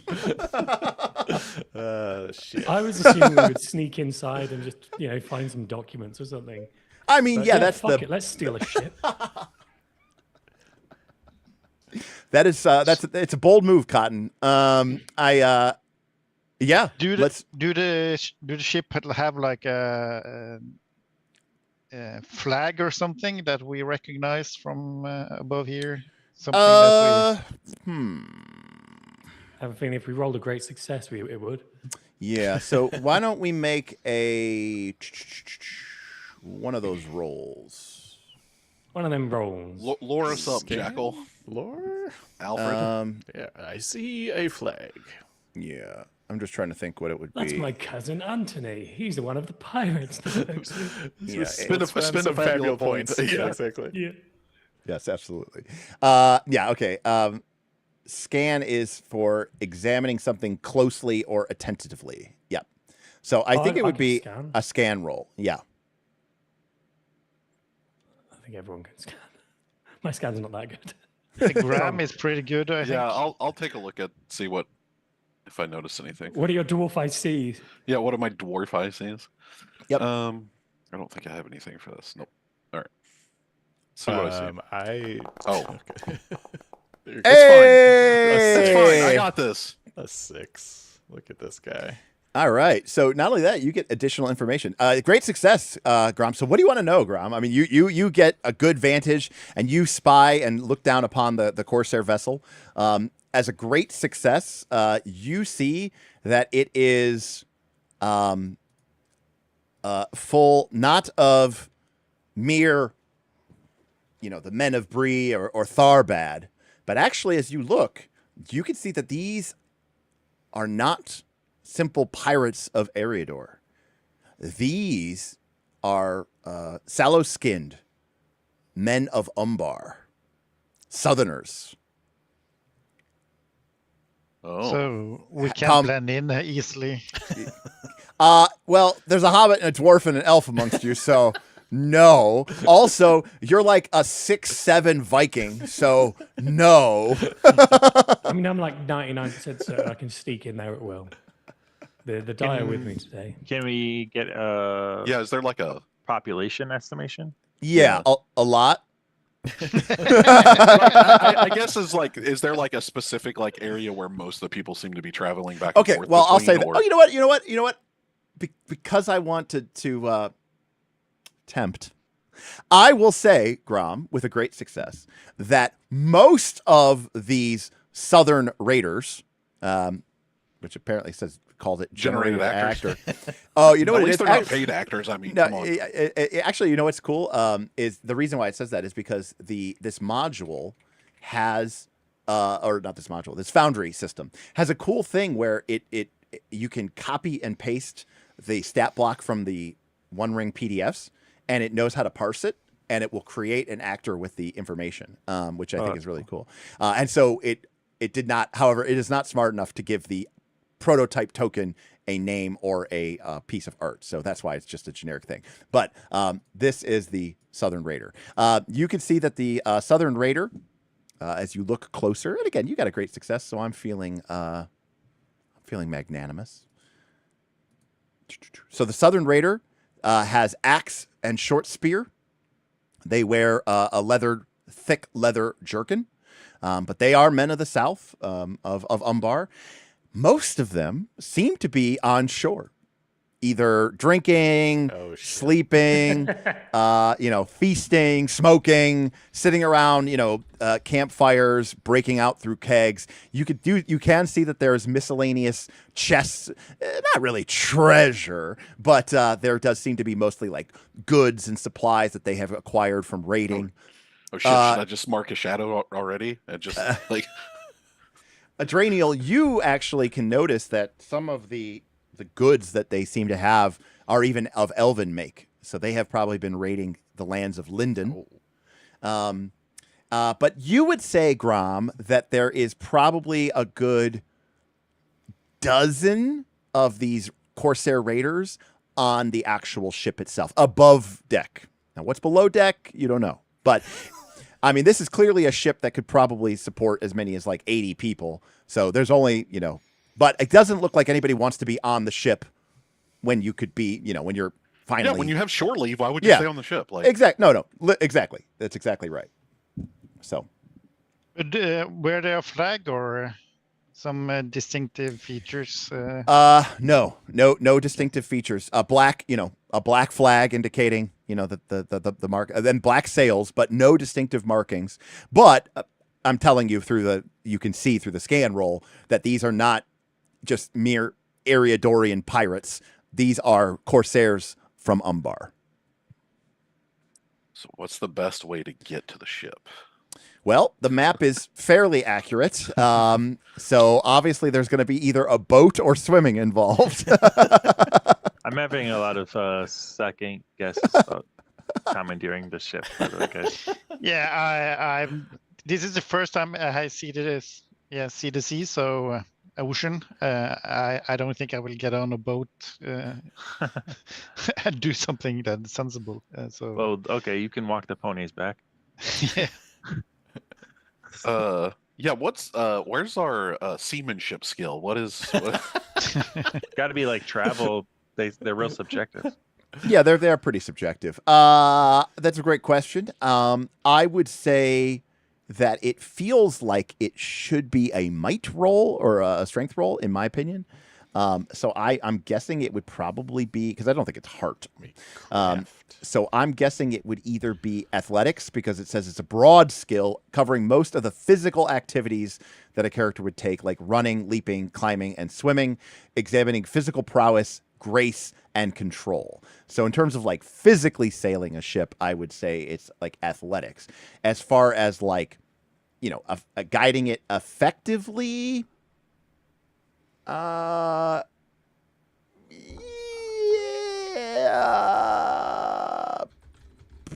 travel. Guys, I'm about to become a pirate. I don't.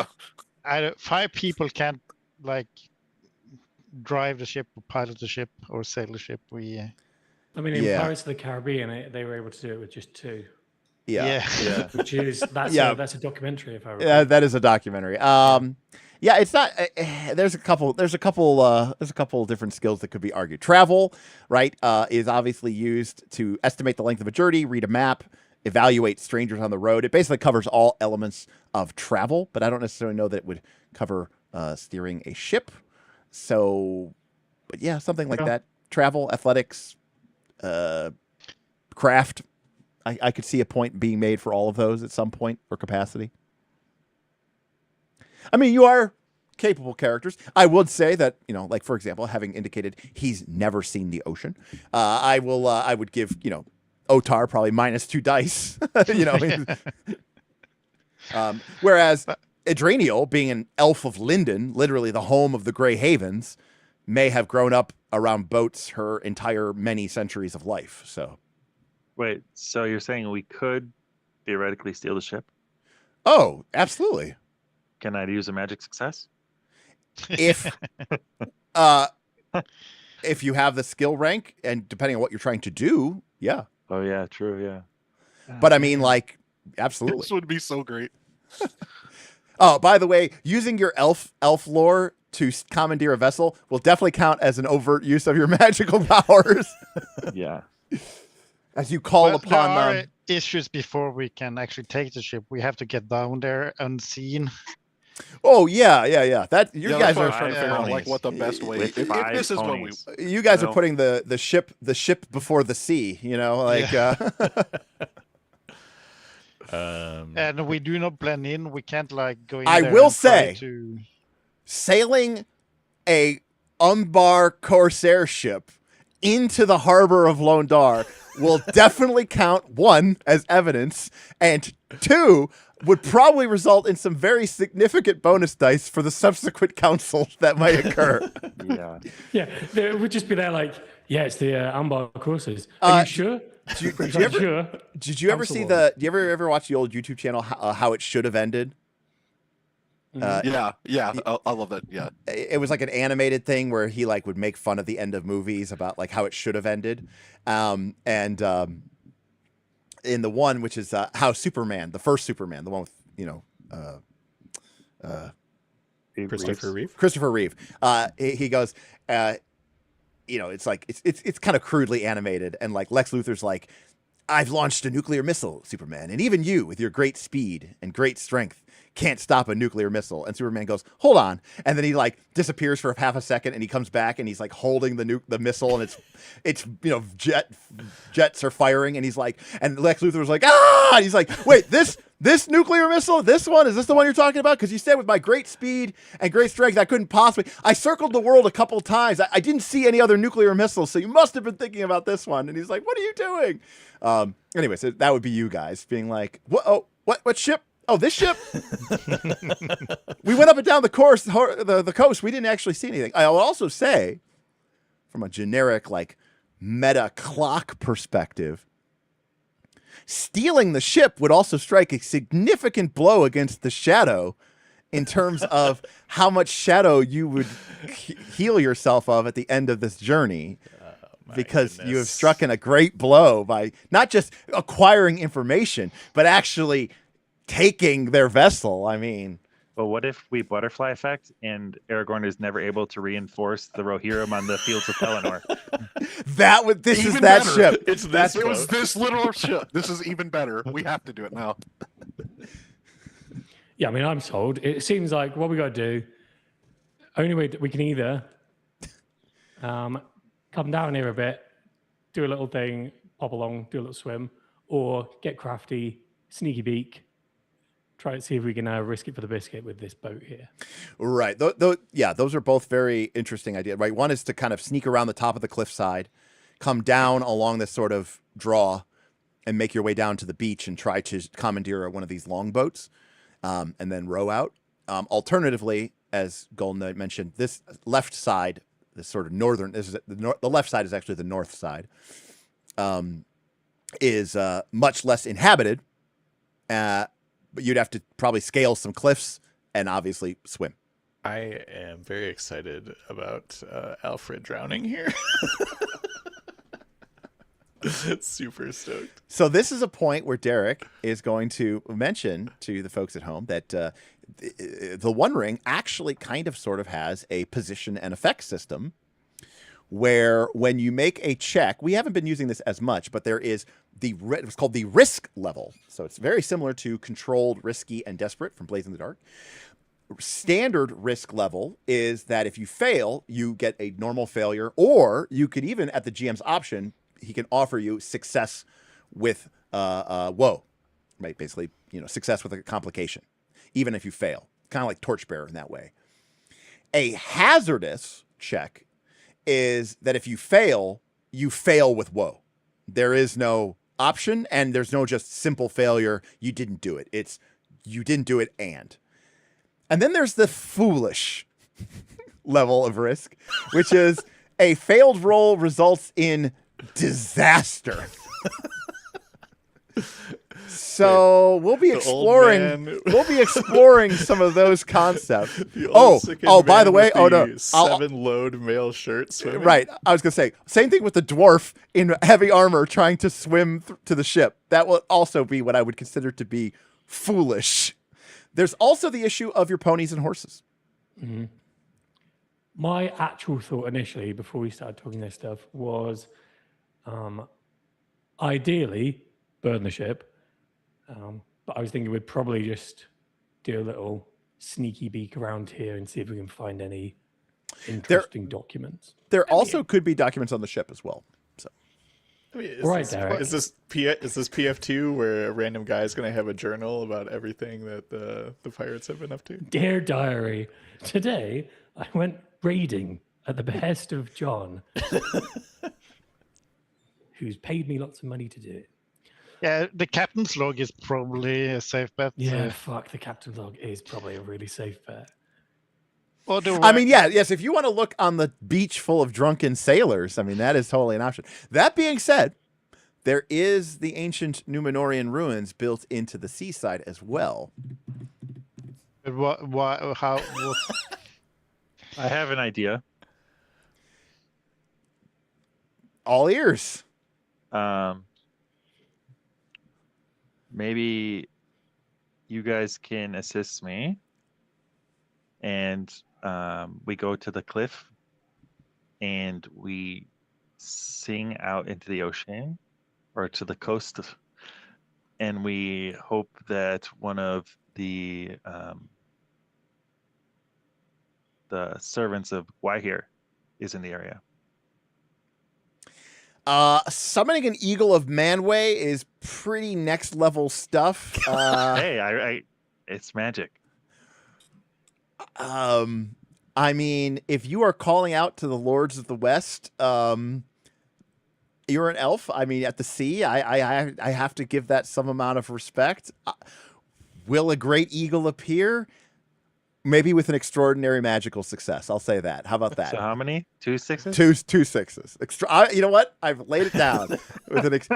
However, I'm going to argue that going to the cliffside and singing bright and clear so that the lords of the West can hear you across time and space will count as being rather foolish, because obviously if you fail, you're an elf singing out and calling to the Valar to aid you. The pirates will probably see that and hear that. Maybe we can keep that in the pocket just in case. Hey, does anyone have a better idea? I'm all ears. I'm thinking captain's log, or if we can locate something that we know that definitely have been stolen from the city we're going to. That they know they like miss. I'm fairly certain I can sneak onto the ship Yeah, and not get caught. I think Being sending a little sneaky boy. Like if we go this way, and Isengard, so we'll have our ponies over here, right? Isengard can, be a little hobbit, and then maybe And the worst case scenario is I get captured and killed. I can roll up a new character in 2 seconds flat. So wait, what is happening? Isengard is going to sneak around the cliffs, down to the beach, get a boat, row the boat by himself as a hobbit to the ship, get on the ship, sneak through the ship, acquire the log, get back, take the boat, row across, and then sneak back to you. Is that what I'm hearing? He's gonna sail the boat himself. I mean, he has to climb up the cliff. As well. What did you bring a burglar for? If not this. Well, I mean, look, we could, if we find something in the ruins that people know is from these ruins. Yeah. People we know we have been here, and they have to then actually believe that we've been there. So whatever we say, have some gravitas or. Sure. I mean, again, a couple things. One, just chat knows. I mean, obviously, I made this, and I don't have a plan. I mean, I don't know how to do it. I know where things are, sort of, but I don't necessarily have anything.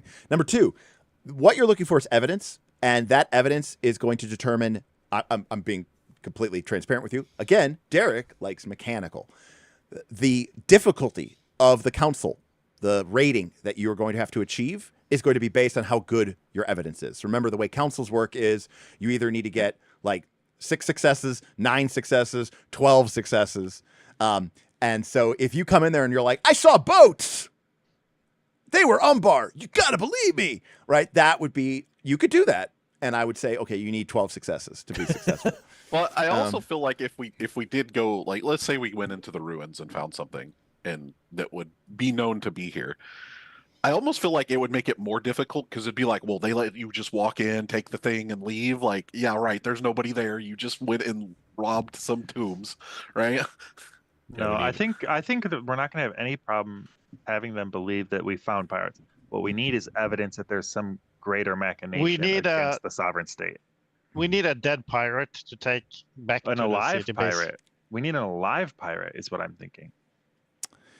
We're going Game of Thrones season 6. Put him in a box. Put him in a box. Drop him in front of Cersei. Grom can carry it. Just Grom carrying a. I think that is actually the best plan so far. I mean, that's a pretty good plan. I mean, the best plan is stealing the boat. The plan is stealing the boat. My greed is calling to me. Like, a boat's got to be worth a lot. Like, I don't. I mean, what are we going to do with a boat inside a mountain? Conceivable, we might have to. I don't know. Ask here Edwin Van and take the boat later. Yeah. Wow, that was another deep cut. little Dead Minds reference there. That was nice. All right, so we're gonna find somebody drunk and clearly from Umbar. Racial profiling. They're all I mean, there may be random. Rather, it's a motley crew. It's not like it's they're equal opportunity Corsairs here, but the vast majority of these people, certainly the sailors, are definitely not of Eriador, right? They're not men of Bree. They're not men of Tharbad. They're not even Dunlendings, although there may be a few Dunlendings here, but they are mostly men of Umbar. Again, dusky of skin, have sharp features, definitely thick eyebrows. Like, they're very not like the way that you guys look. Definitely not like the Bardings, the Vikings of the north. All right. Yeah.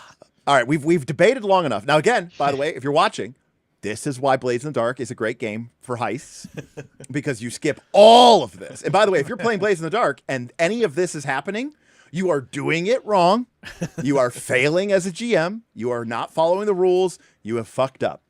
Okay. The moment the players start to plan, you stop them and you say, okay, it sounds like you're sneaking in. Okay, great. How are you getting in? Great. We've established that. Make the engagement roll. Nothing else matters. But our planning doesn't matter. Nothing chatters. It's just an engagement roll. You can have the best plan in the world, and if you roll a 1 on the engagement roll, you start off fucked. So it doesn't matter anyways. And if you forgot something, flashback. Okay, let's go.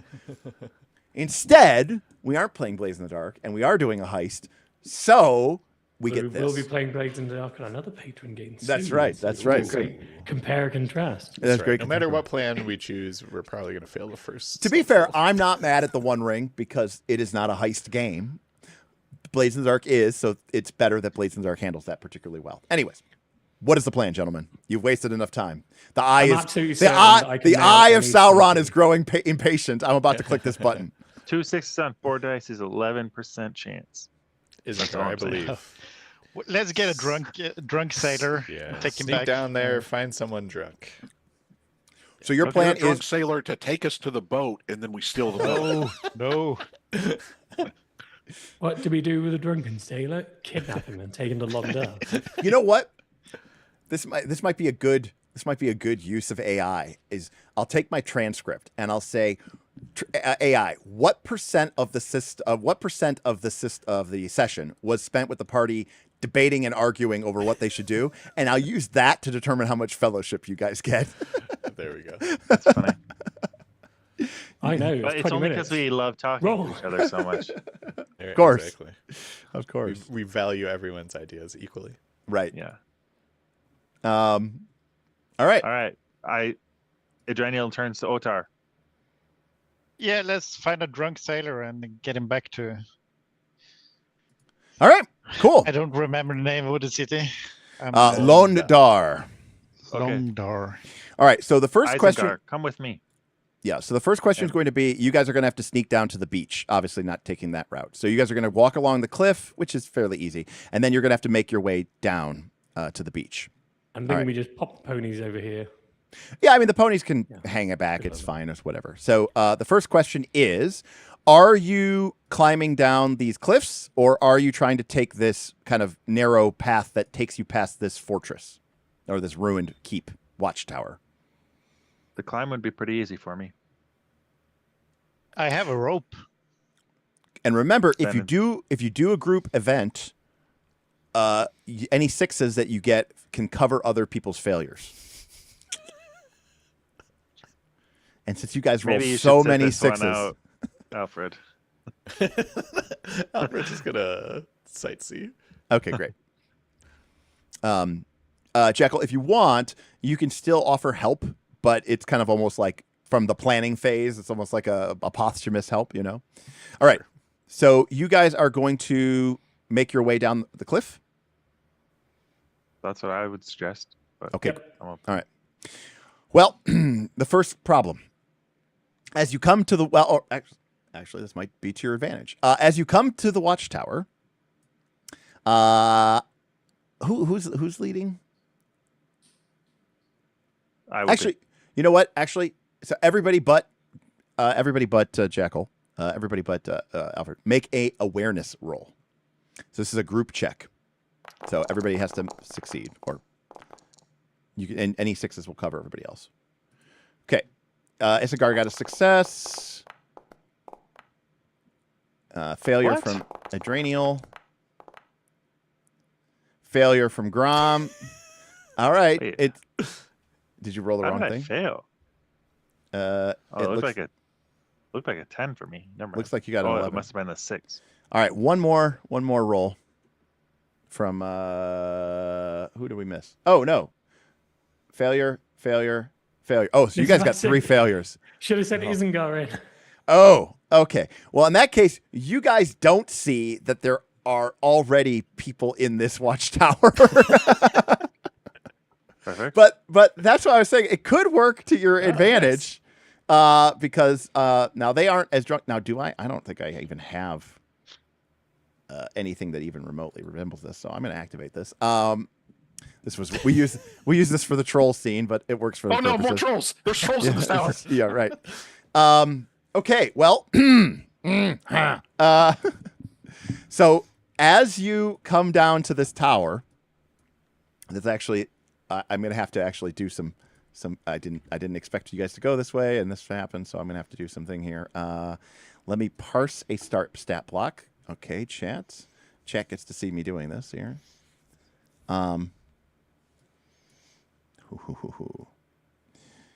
Okay. Go. Could not parse. That's fine. Unfortunately, this is not a. I don't have any art for these things, so you guys are unfortunately going to have to, live with this. So you guys are making your way around the outskirts of the tower, and again, Alfred, you're kind of back a little bit. So if something goes wrong, you can eventually get there. We got to end the combat. And as you come in and near to the cliffside, you are unaware that there are people inside, and it's not until you get too close that you hear the ruffle of the sound of men kind of coming to, and you guys weren't being particularly stealthy, and so as you kind of got near the edge of the encounter, several southern raiders come out to meet you. These are clearly Umbar pirates with, brutal little axes, fierce spears. And then in the back is a tall, imposing, terrible looking figure wielding or wearing, I should say, dark, black, thick armor with a great bow and long sword at his side, not of simple make, but of beautiful make. He has black hair, angled features. He's taller than Otar, with a very angled and narrow face, with sharp, piercing eyes and a commanding, cruel presence that seems to sort of almost cow the people in front of him. And as you sort of, he sees an elf and a dwarf come rumbling down, the man speaks with a powerful voice of authority. Seize them immediately! The southern raiders begin moving in on you. All right. So since you all failed, there will be no opening volleys at all. And we will move straight to close combat. I succeeded. Oh, did you? Yeah. All right, Isengard, you get one shot. You're the only person. Kill the big guy. One shot. So let me toggle everybody's combat state. There we go. And you guys are in the opening volley. So Alfred, you are going to kind of be like a round away. Isengard, you get one shot, one opportunity. Don't miss your chance to blow. Don't miss your chance. I feel like I'm going to spend a hope. Okay. Just in case.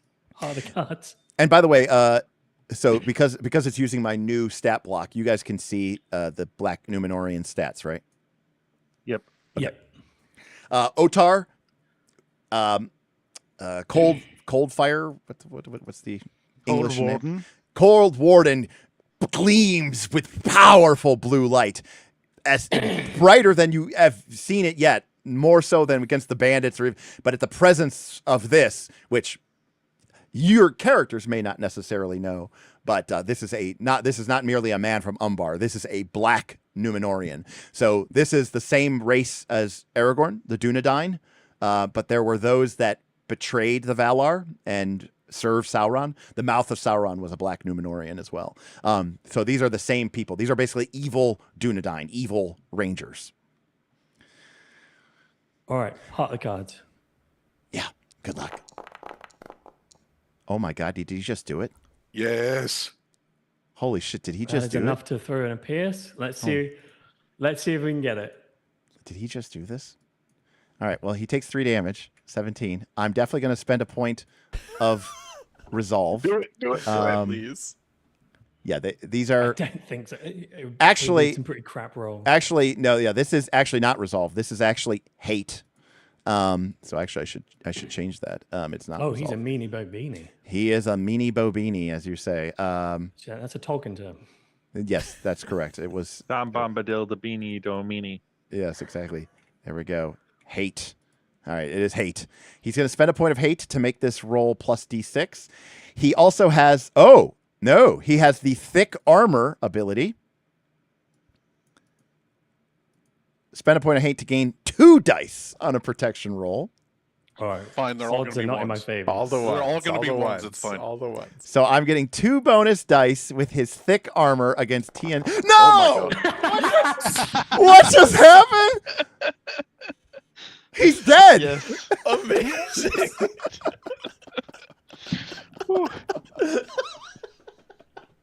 Hell yeah. Yeah, Isengard. What did he shout out again before, when We'll never know. just before he commanded all his He men? was like, "Get them!" Seize them.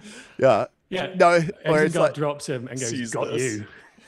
wow.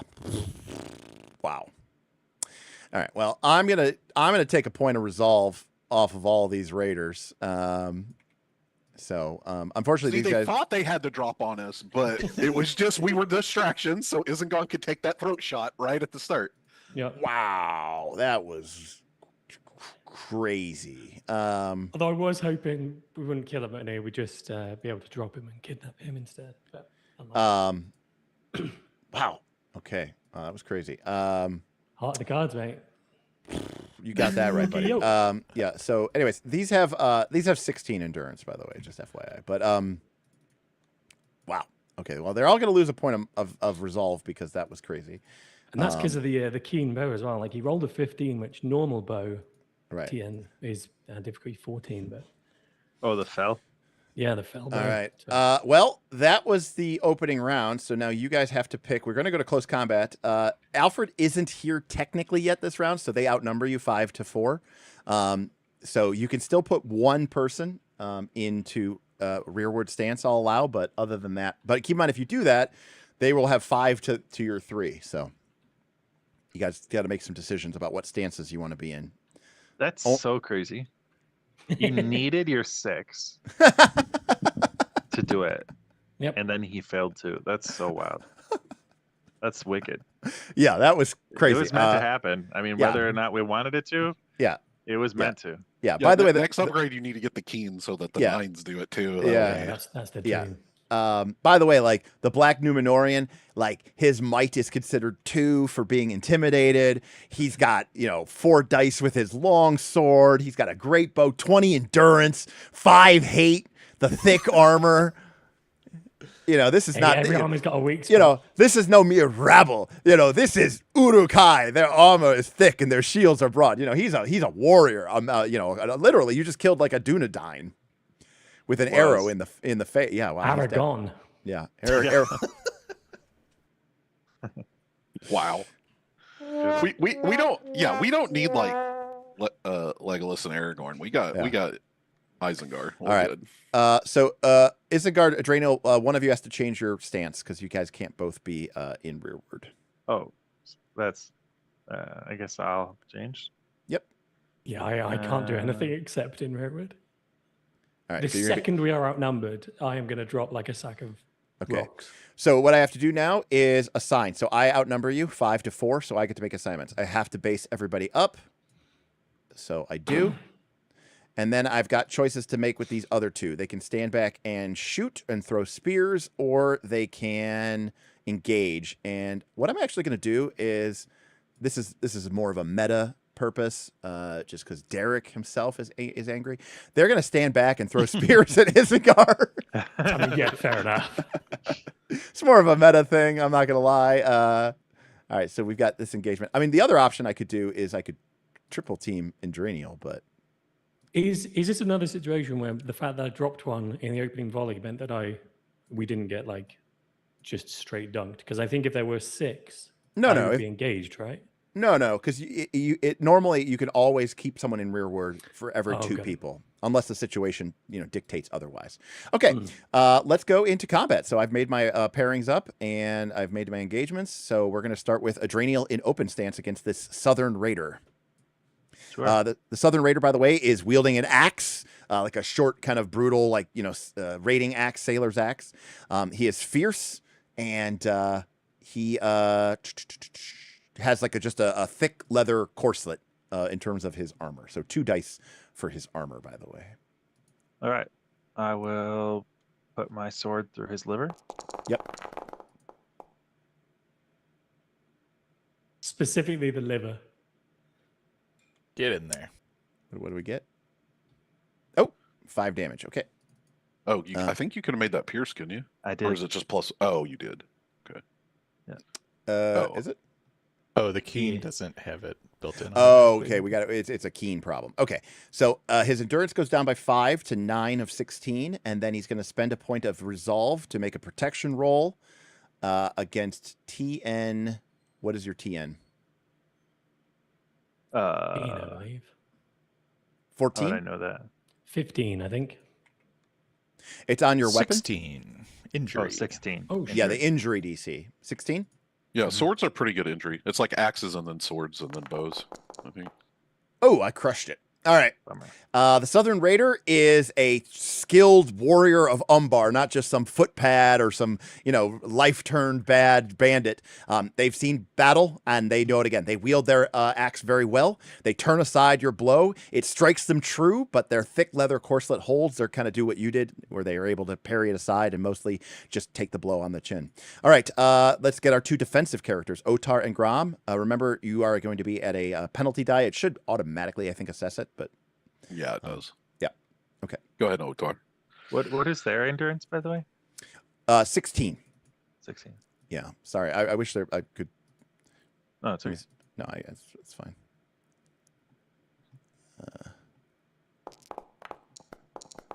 Oh, Oh, Oh. piercing Nice. and heavy. Piercing and heavy. All right. All right. So we got a piercing blow. So now the other option he could do is he could parry. That's true. Yeah.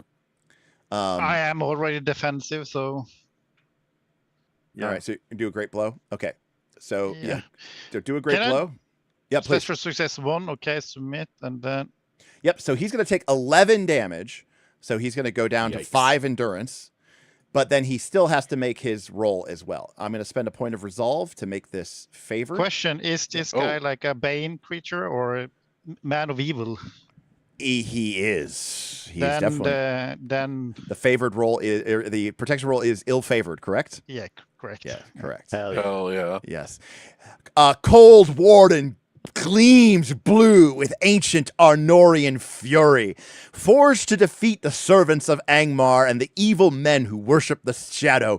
It cleaves through this creature, and I will be taking the worst of my D12, but I'm also gaining a bonus D6. So and I roll via Sauron, but I don't get to use that. Damn. Instead, I use it in. But I rolled really well, and the Southern Raider is able to just turn aside the powerful blow of the blade. However, the effort of doing so almost brings him to his knees, as he is at 5 of 16 endurance.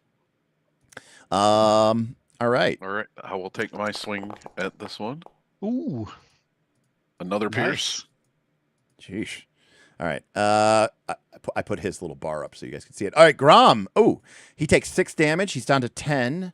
And he will also spend a point of resolve to make his armor roll fierce. But against the axe of the dwarf, will I have the same luck? Bonus dice. Come on, I've been rolling hot with these protections. Oh, no!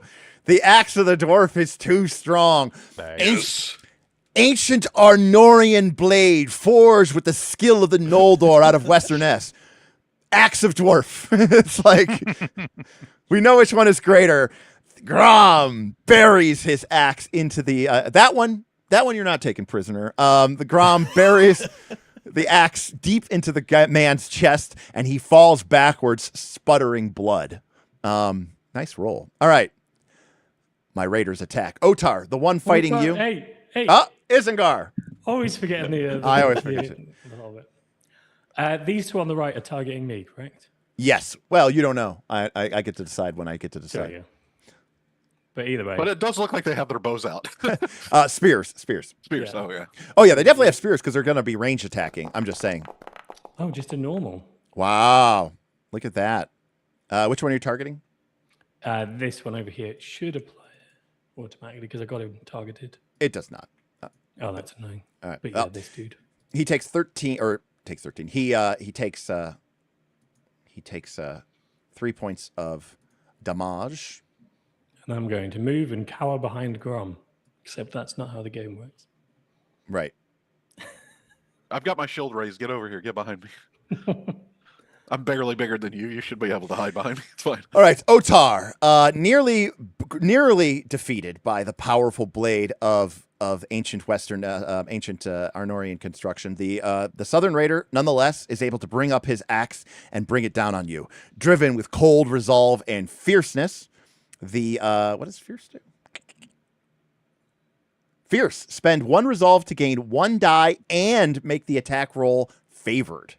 So he will spend 1 die as he uses his fierce ability, and driven by the fear of his masters and the fierceness of being just a brutal, brutal pirate, he is going to try to bury his axe in you. He's going to make a favored attack roll with a bonus die, which cancels out the penalty die that he gets from you because you are defensive.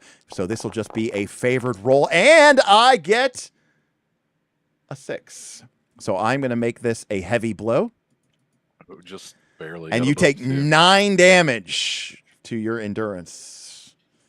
Now you can remember, you can choose to take half of that, but then you will lose your next by giving ground and falling back. But then you will not be able to attack next turn.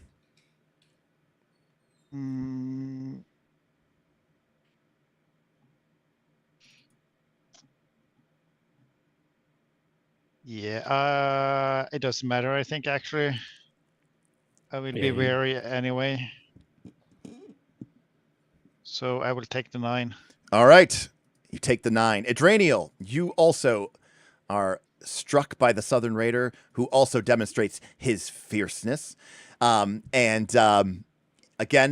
this is a raider who has probably potentially even battled and raided and killed elves before. So normally you're used to like men showing fear, against elves, or wariness, or like awe.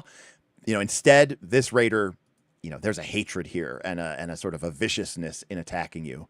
And again, it's going to bring down its axe, and it's going to be +1 die and favored. Here we go. But I rolled very low, and I fail. Oh, nice. Adraniel. The elven skill is great, and they are unable to land a blow against you. The Southern Raiders bring up their spears and will now launch attacks at Isengard.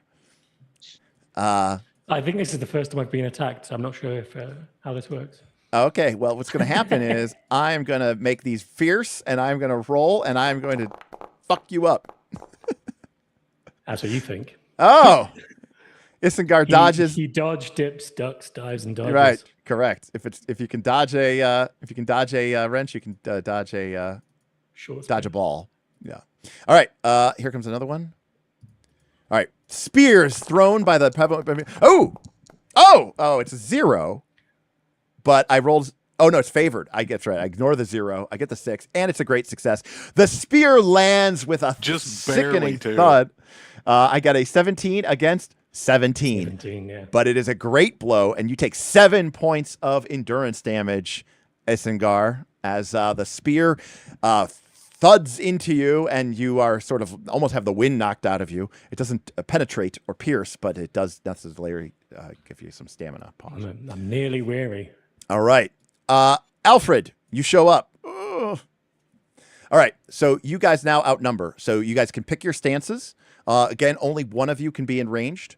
And then Grom and Alfred, you guys will have to make engagements on these other 2. You have to engage before you can team up, double team. So it's really a question of, do you want to engage the hurt one or this other? Oh, sorry. No, please.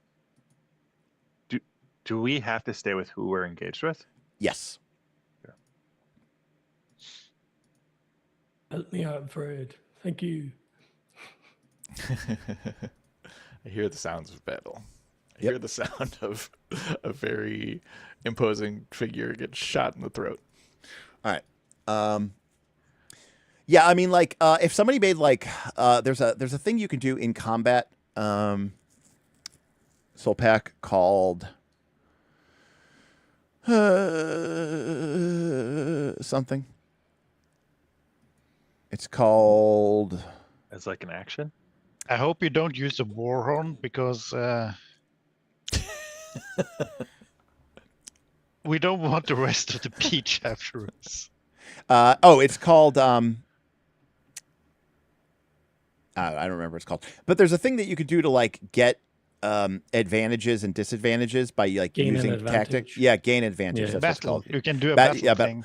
Yeah, so like I would maybe let somebody do that to sort of like do a defensive fallback so that you could let somebody else engage and you could fall out of combat or something like that. But you can't just like move like in Pathfinder, you know, or something like that. So, but it is your main action and it's a battle roll, and you can use it to either impose a complication or remove an advantage or gain an advantage. But I would also allow it to sort of do like a tactical combat maneuver type thing. But it would be your main action for the turn.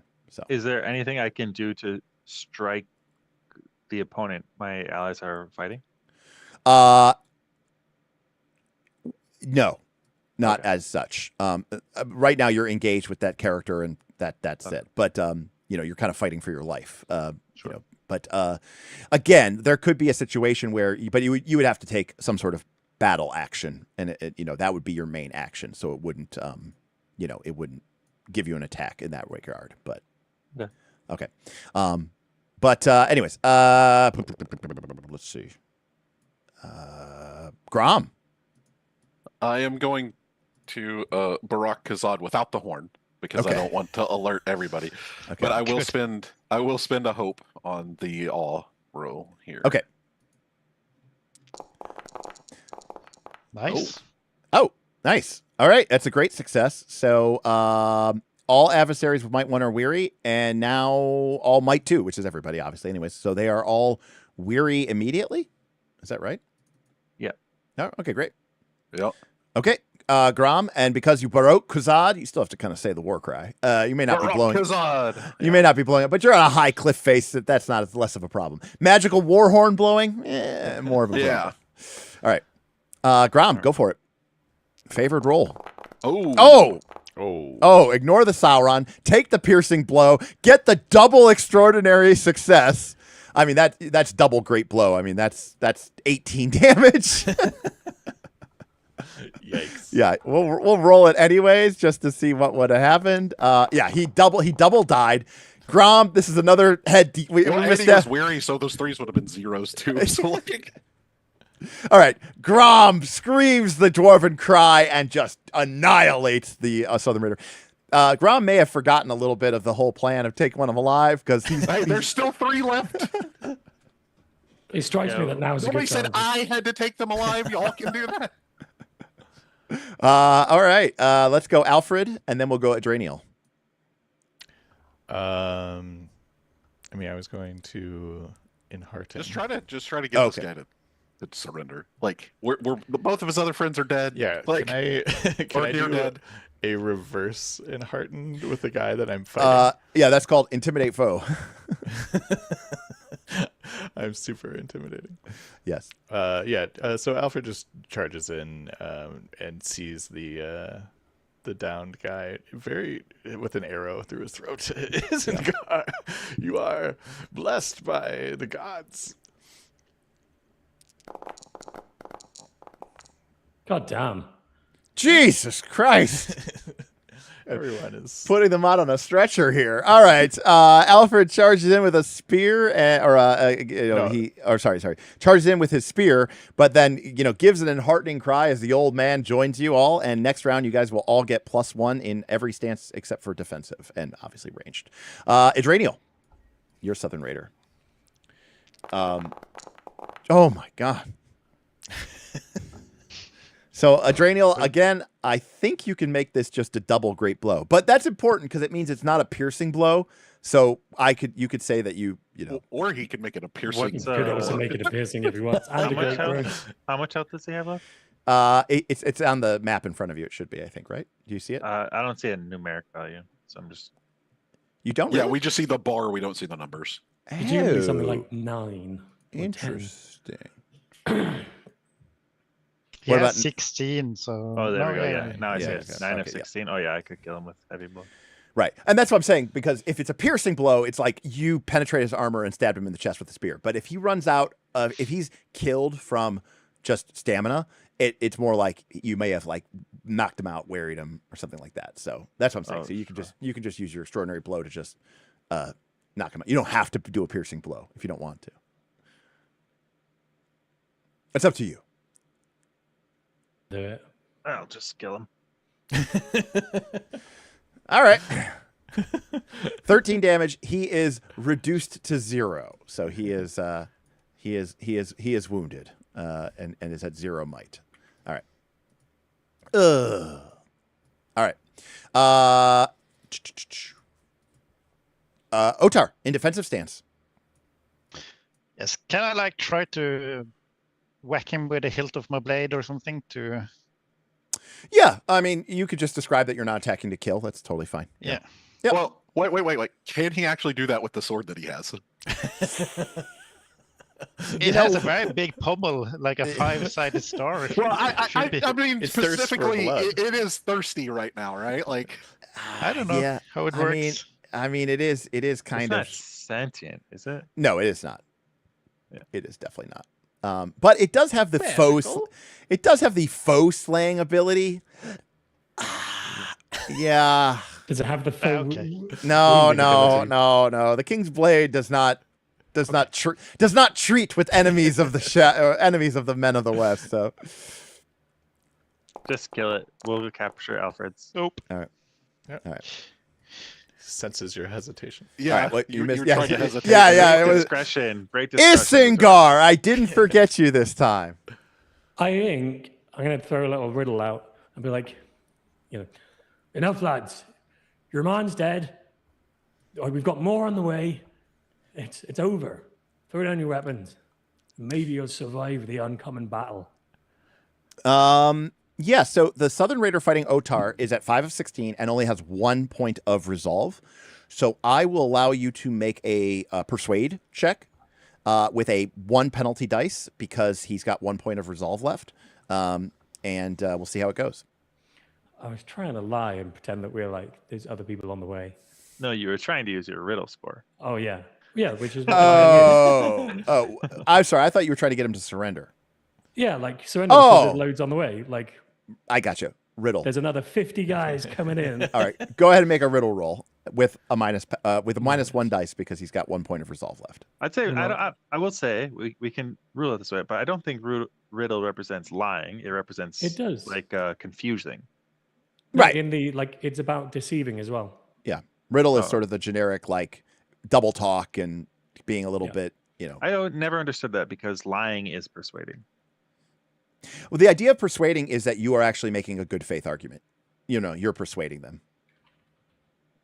Oh. All right. If you're Yeah, trying I to know nobody does that nowadays, but yeah, right. Like for example, like if I'm trying to convince you that you should save for your 401k, but you don't want to because you want to go buy a sports car, I'm trying to persuade you. I'm being, faithful and good, and I'm presenting good faith arguments. I'm not lying to you. Like if you don't do it, everyone will die and your family will be left destitute. I'm trying to be. I don't know. Are you still? I think you're still being truthful. In this case, actually, just double checking riddle represents the ability to draw conclusions from seemingly unconnected scraps of information by deduction, reasoning, and intuition. Also rely on riddle whenever they are forced to talk about a subject, but prefer to conceal part of what they know. So actually, yeah, maybe not riddle, because that's more about deceiving in a more normal like way. obfuscating it or whatever. Yeah. But Well, yeah, I but mean, you are we also ruled obfuscating. it. You're like you're riddle. You're telling them like, oh, there's more of us coming, and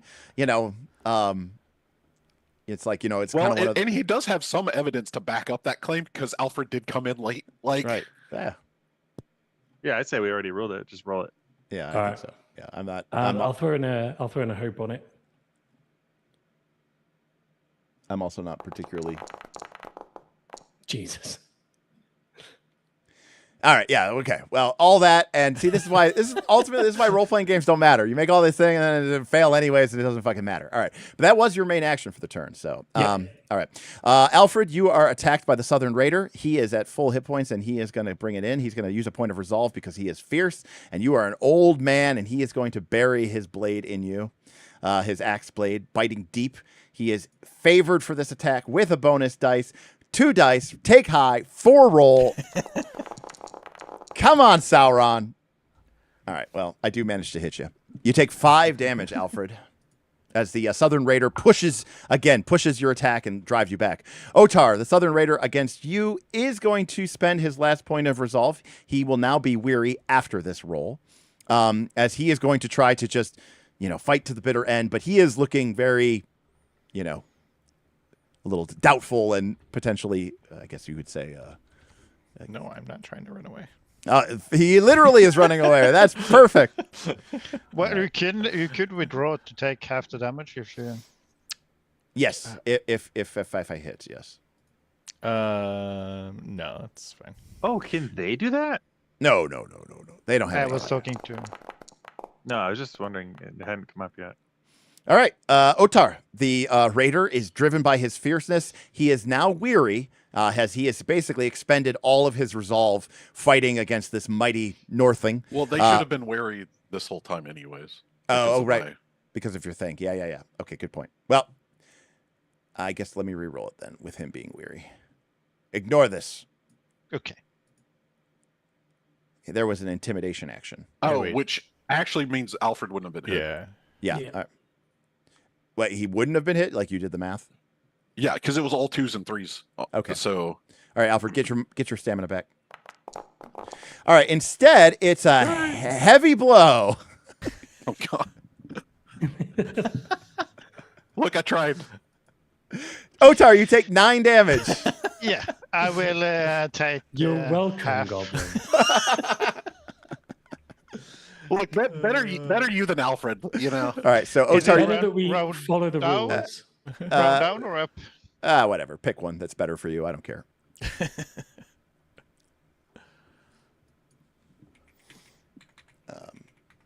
Let's see what it says.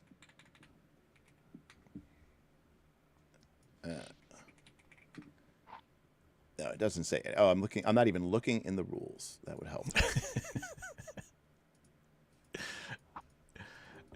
How does EverQuest Legends round their numbers? Right. Not quite, but yes. I know we looked this up before. You round fractions up. So. Okay. So you would actually take 5. Because you would take 4.5 and we round fractions up. So you take 5 endurance. Okay. That is everything, right? Okay, cool. Next round. You guys can pick your engagements. Alfred, you are engaged with this guy still. And pick your stances. This guy is kind of unengaged. Otar fell back.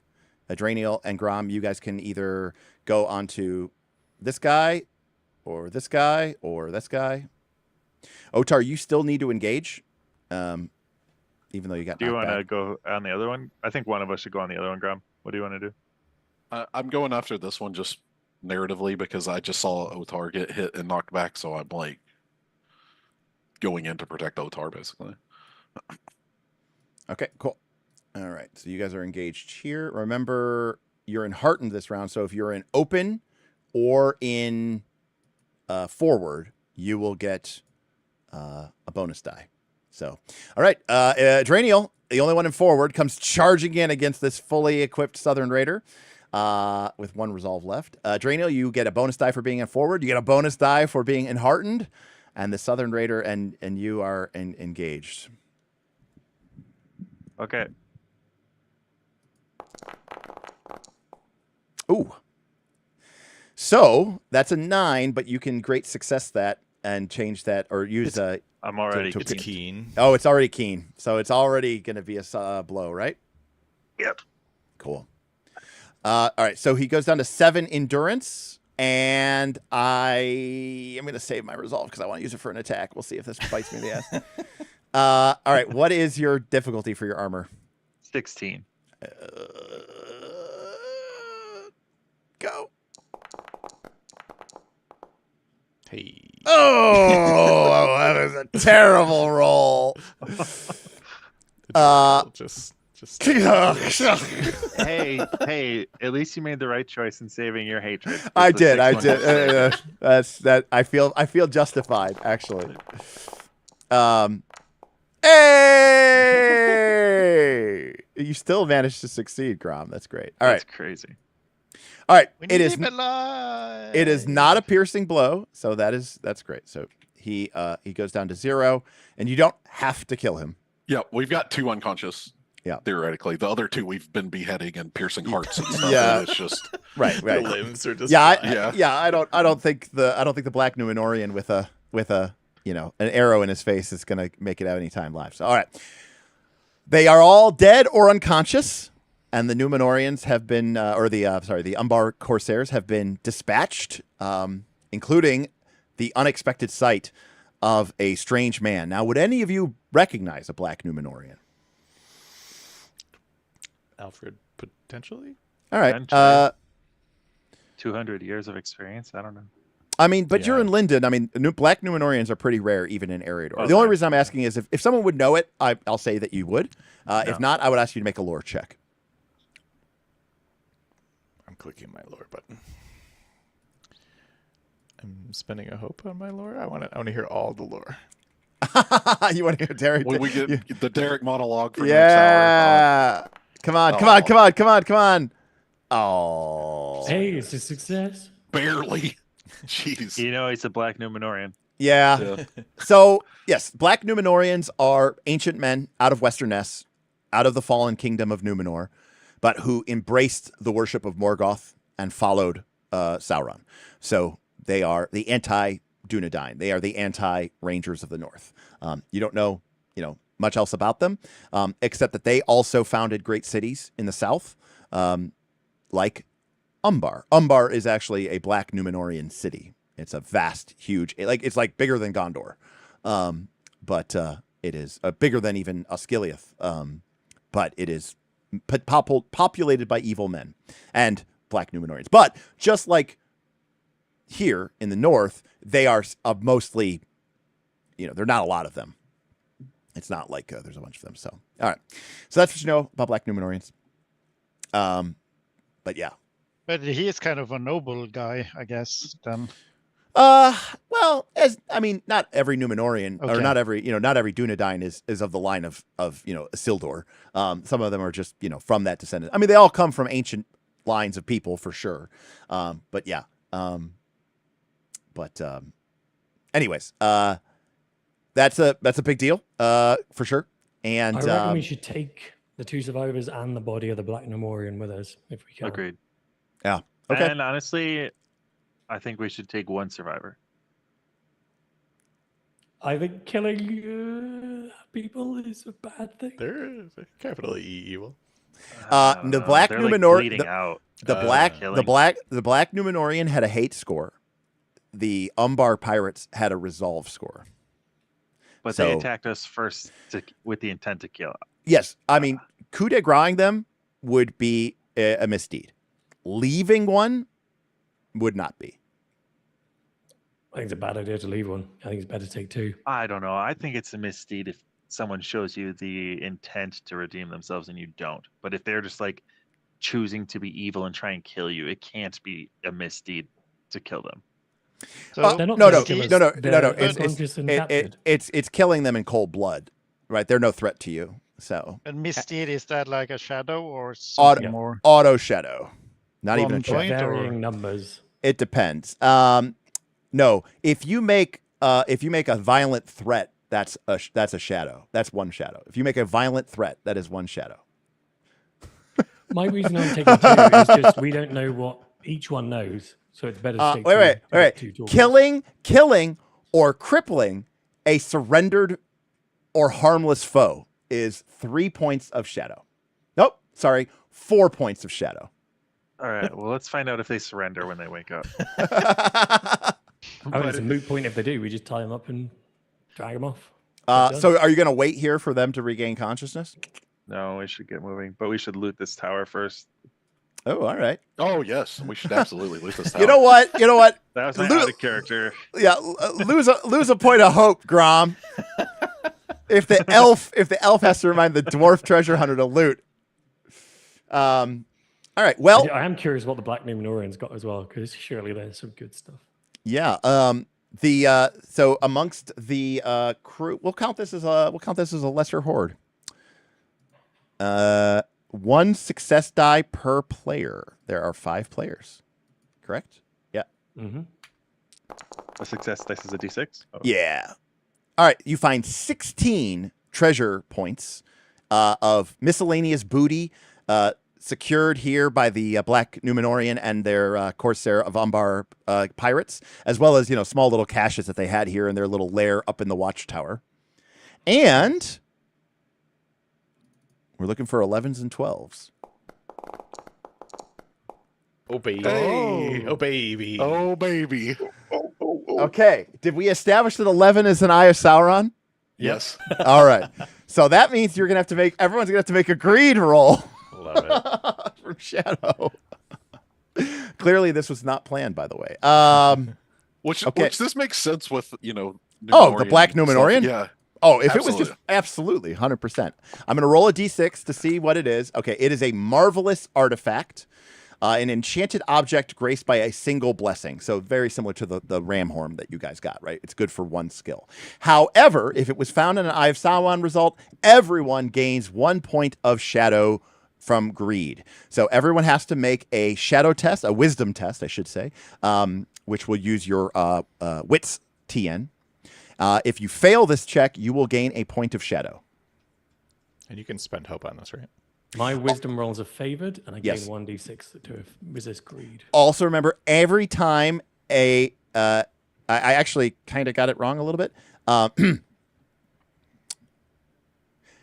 Whenever a player hero gains 1 or more shadow points outside of combat, increase the eye awareness level by an equal amount. So everybody who fails this will also increase the eye awareness by 1 as well. Nice. Now, we will roll before we do this. We will roll to see what it even is. Okay, I'm going to roll a d6 to determine the skill group. It is personality. And I am re-rolling that because we already have that literally item. Oh, wow. What is the item that we already have twice over? It's an awe magic item. Yeah. Mm-hmm. Ooh, a persuade item. Yeah. All right. Cool. He wears a magic circle, a gleaming circlet. Or is that in Hearten? My dad. Because is it 1 and 2 is? Oh yeah, 1 and awe, 2 is no. awe, 3 and 4 is heart. I like persuade Okay. better because he's a Numenorian and Hearten doesn't Yeah. feel Black Numenorian doesn't feel it. So yeah, he has a gleaming circlet with a single ruby, blood red ruby, upon his neck. And you can tell that this is from ancient Numenor, taken probably out before the fall of the great island kingdom, filled with power and terrible majesty to make your words drip with authority and power to convince. However, in seeing it, there's like a bit of a moment of, cursed by the Black Numenorian, perhaps taken for many thousands of years into the service of the shadow, made to make endless persuasion. It fills your heart with a greed to possess it, such a valuable item. Maybe it is the very call of the shadow itself. So everybody make a wisdom roll. Failure result in shadow gain. Spending a hope. Alfred. I nearly failed. Isengard, you resist the corruption. Alfred, you fail the corruption. Otar, you fail the corruption.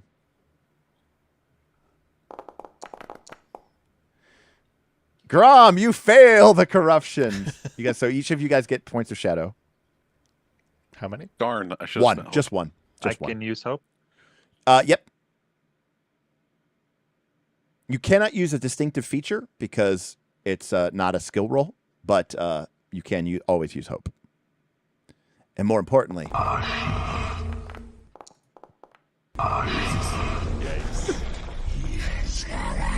Why did I roll so few dice compared to everyone else? Wisdom. Oh yeah, I didn't raise my wisdom. all right, thank you for doing that entire massive thing. You didn't raise your wisdom like everybody else Yeah. did, so Yeah. Oh, so this goes back to 5 immediately? It Yep. doesn't reset entirely? Oh, okay. Nope. It goes back to your starting threshold. Oh, okay. Yeah. So you guys go back to 5. The hunt is triggered, and that means that this is a where is it? So, but you guys get your treasure points, and you also get this item, this gleaming ruby circlet. Am I getting one shadow or one temporary shadow? One shadow, temporary shadow. Sorry, yeah, shadow. Shadow Scar is Well, shadow and scar. it's the Scar two is combined. permanent. Okay. Yeah. Exactly. Okay, and there is a gleaming. What is this thing called? Is it called a reward? What is it called? I guess it's called a reward. I genuinely would have failed that as well if it wasn't for the hobbitness. So shout out to hobbit traits. Oh, great item. We have to fight more like frightening things. Like, we have to do like valor rolls. Or... All right. So the gleaming ruby circlet is found. Who's going to take it? You don't know what it does yet, but I mean you do, but it's for persuasion. Right? I failed my greed, so I would want it. All right. Yeah, me too. Well, But you all failed your Oh, all right, yeah, right. little Well, argument. it's for persuade. So how about we roll? Oh, that's great. Roll persuade. Sounds good. you can have the sword if I can have. Oh, Oh, it is 13. it is a great success for Adraniel. She articulates her position quite well. Well. Alfred goes, but I want it. Oh, Otar claims kingship and lordship with a 15 and a great success. So you both succeeded, but Otar got a higher roll. So Can I And throw in, seeing that the guys are being weird about it? do we being all like, do we all get shadow So for that? they're all arguing over who wants it, and I just take it. And then and then whoever's like, no, it's mine. I'll be like, okay, here, fine. all right. Mine was, I'd love for Isengard to jump in and be like, guys, you're being weird. I'll keep it for now. And then once we all calm down, probably divvy it out. Once we were all like, the blood's out, you know. The All right. blood's So cooled a you little. guys have that brief moment of shadow. Or do you guys agree that the Hobbit comes forward and says, you guys are actually really being weird. I'll hold on to this for right now. Are you okay with that? I unless somebody says otherwise, like I said, if they're like arguing over it, I just take it because I don't even think about it. But then if Isengard comes forward and is like, I'll take it after last time, what Yeah. he did for me, I just hand it over to him. So Okay. All right. So Yes, that's perfectly fine. Yes. right. You do have this brief moment of like, what's going on? I do have like I'm supposed to be the leader. It's mine. What are you talking about? It's mine, my own. It came to me. It came to The sword me. of kings, the crown of kings. I am the Yeah. inheritor of Numorian will. Yes. All right. Otto I will- becomes the bad guy. All right. I have added the gleaming. I don't know. But what we have a hunt going, or You do. I'm just trying to figure out. should we do that? We have like 12 minutes left. Or... Yeah. We're not going to do it, but I don't know how to add equipment to the game. You just create an item, don't you? Yeah, but there's nothing that says equipment. There's weapon. There's virtue. Because I mean, this thing has a load, and I don't remember how I did the. Oh, miscellaneous. yeah, I don't know. You did it for the I horn did. because it has Horn. one. Yeah. Yeah, just copy the horn and then change everything. No, that's what I really should have done. Yeah. Yeah. Okay. Gleaming ruby circlet. There we go. Okay. Gleaming ruby circlet. I'm giving it to Isengard, but it's not going onto his character. There we go. Okay. And it actually makes you weary because it has one load. Fantastic. Also, you guys can treasure points that you need to put onto your beasts. So How does that work? Do we each get 16? no, it's 16 divided amongst the party members.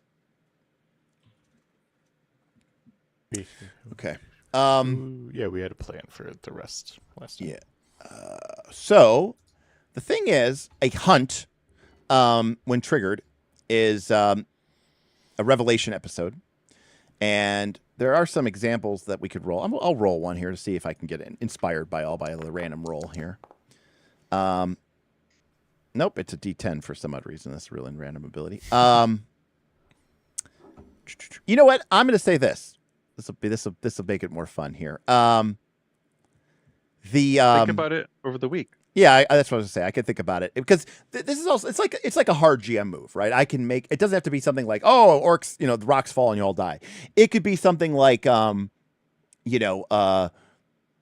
new threat emerges or an ally betrays you or things of dark nature that basically it's like, oh shit, like the worst thing that you like just bad luck in general. So I'll think about that, and we'll end it here. So, you guys capture Southern Raider, correct? You leave the other one, or you're taking both of them? I would be taking both unless somebody says otherwise. So like I would personally be like wrapping up the other one unless somebody said not to. So and you're taking the body of the dead Numenorian. Yeah, I think. Okay, so obviously, that can go on one of your ponies. You just slap the body over there, and then the treasure, because each pony can carry 10 load. So basically, the treasure is basically 5 ponies. You guys are fine to carry the body, and then I know Otar has some rope.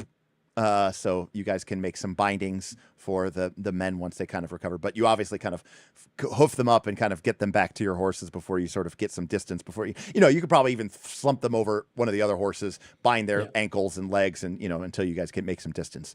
And you guys actually make your way from the coast with a dead black Numenorian and 2 Umbar Corsairs in tow, along with an ancient relic of Numenor, taken from the body of the black Numenorian sailor. Meanwhile, as the adventure ends, you guys now are faced with another journey.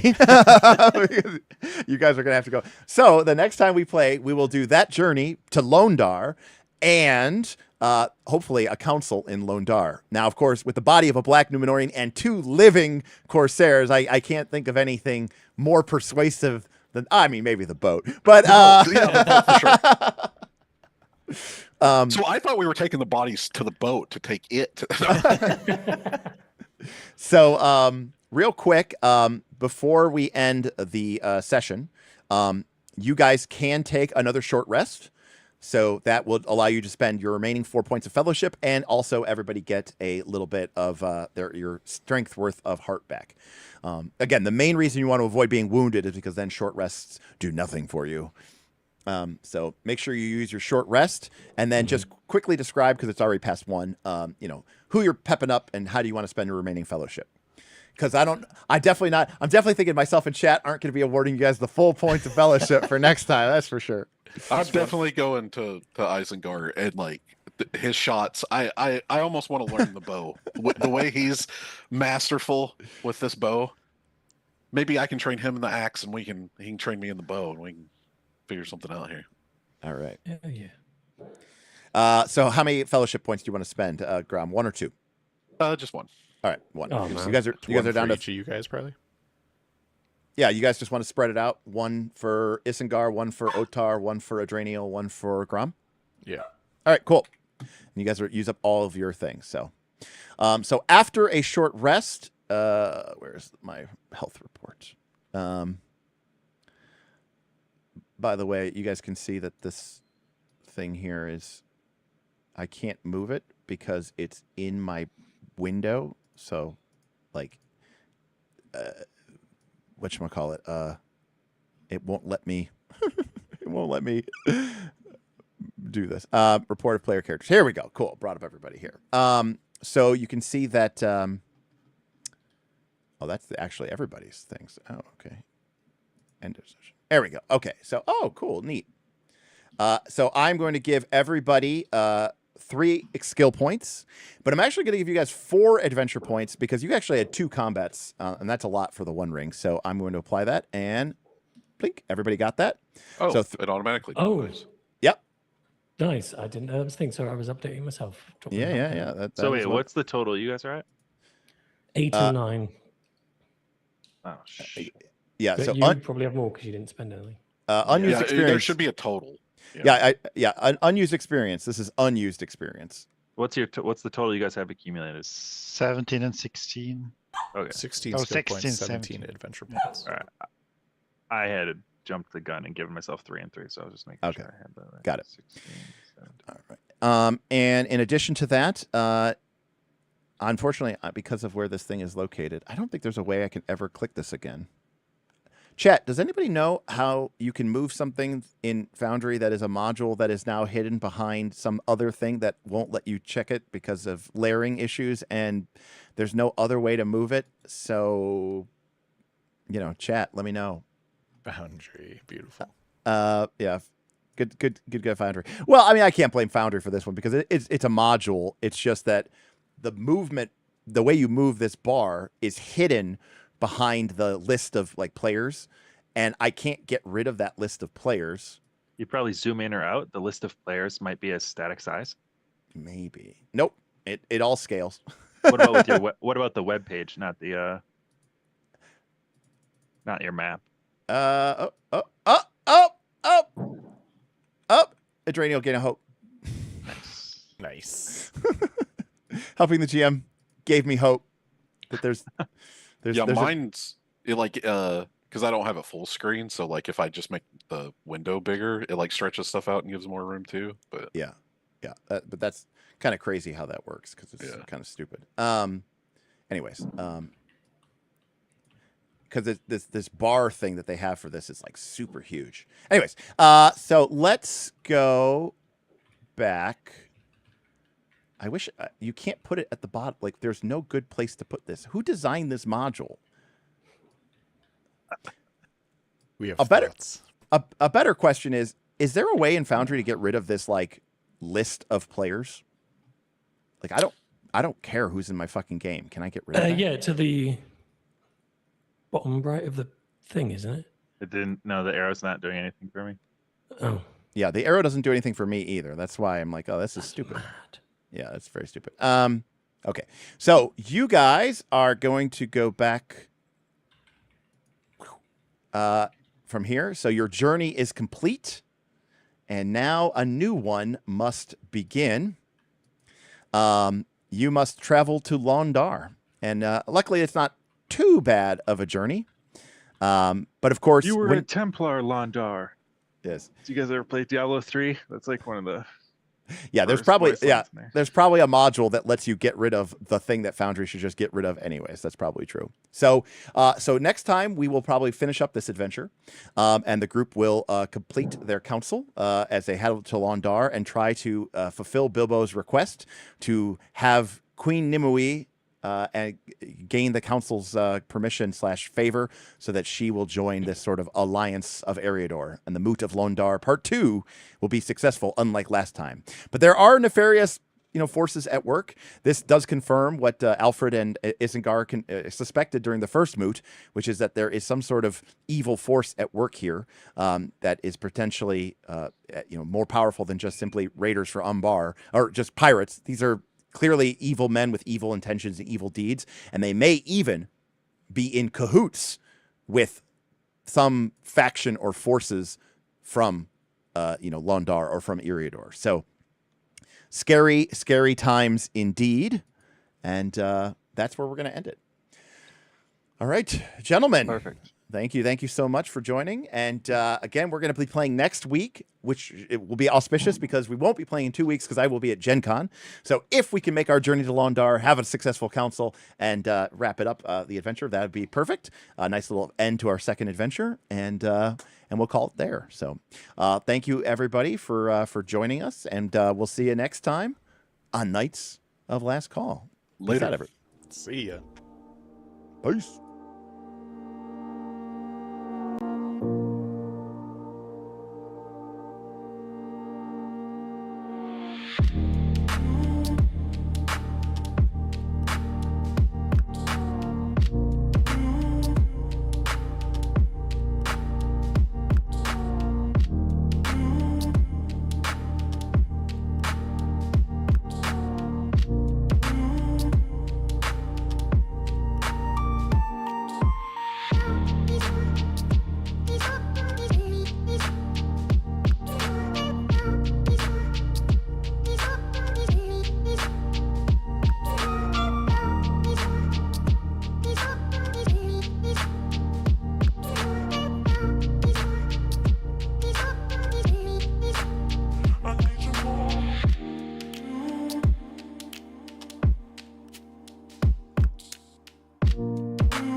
you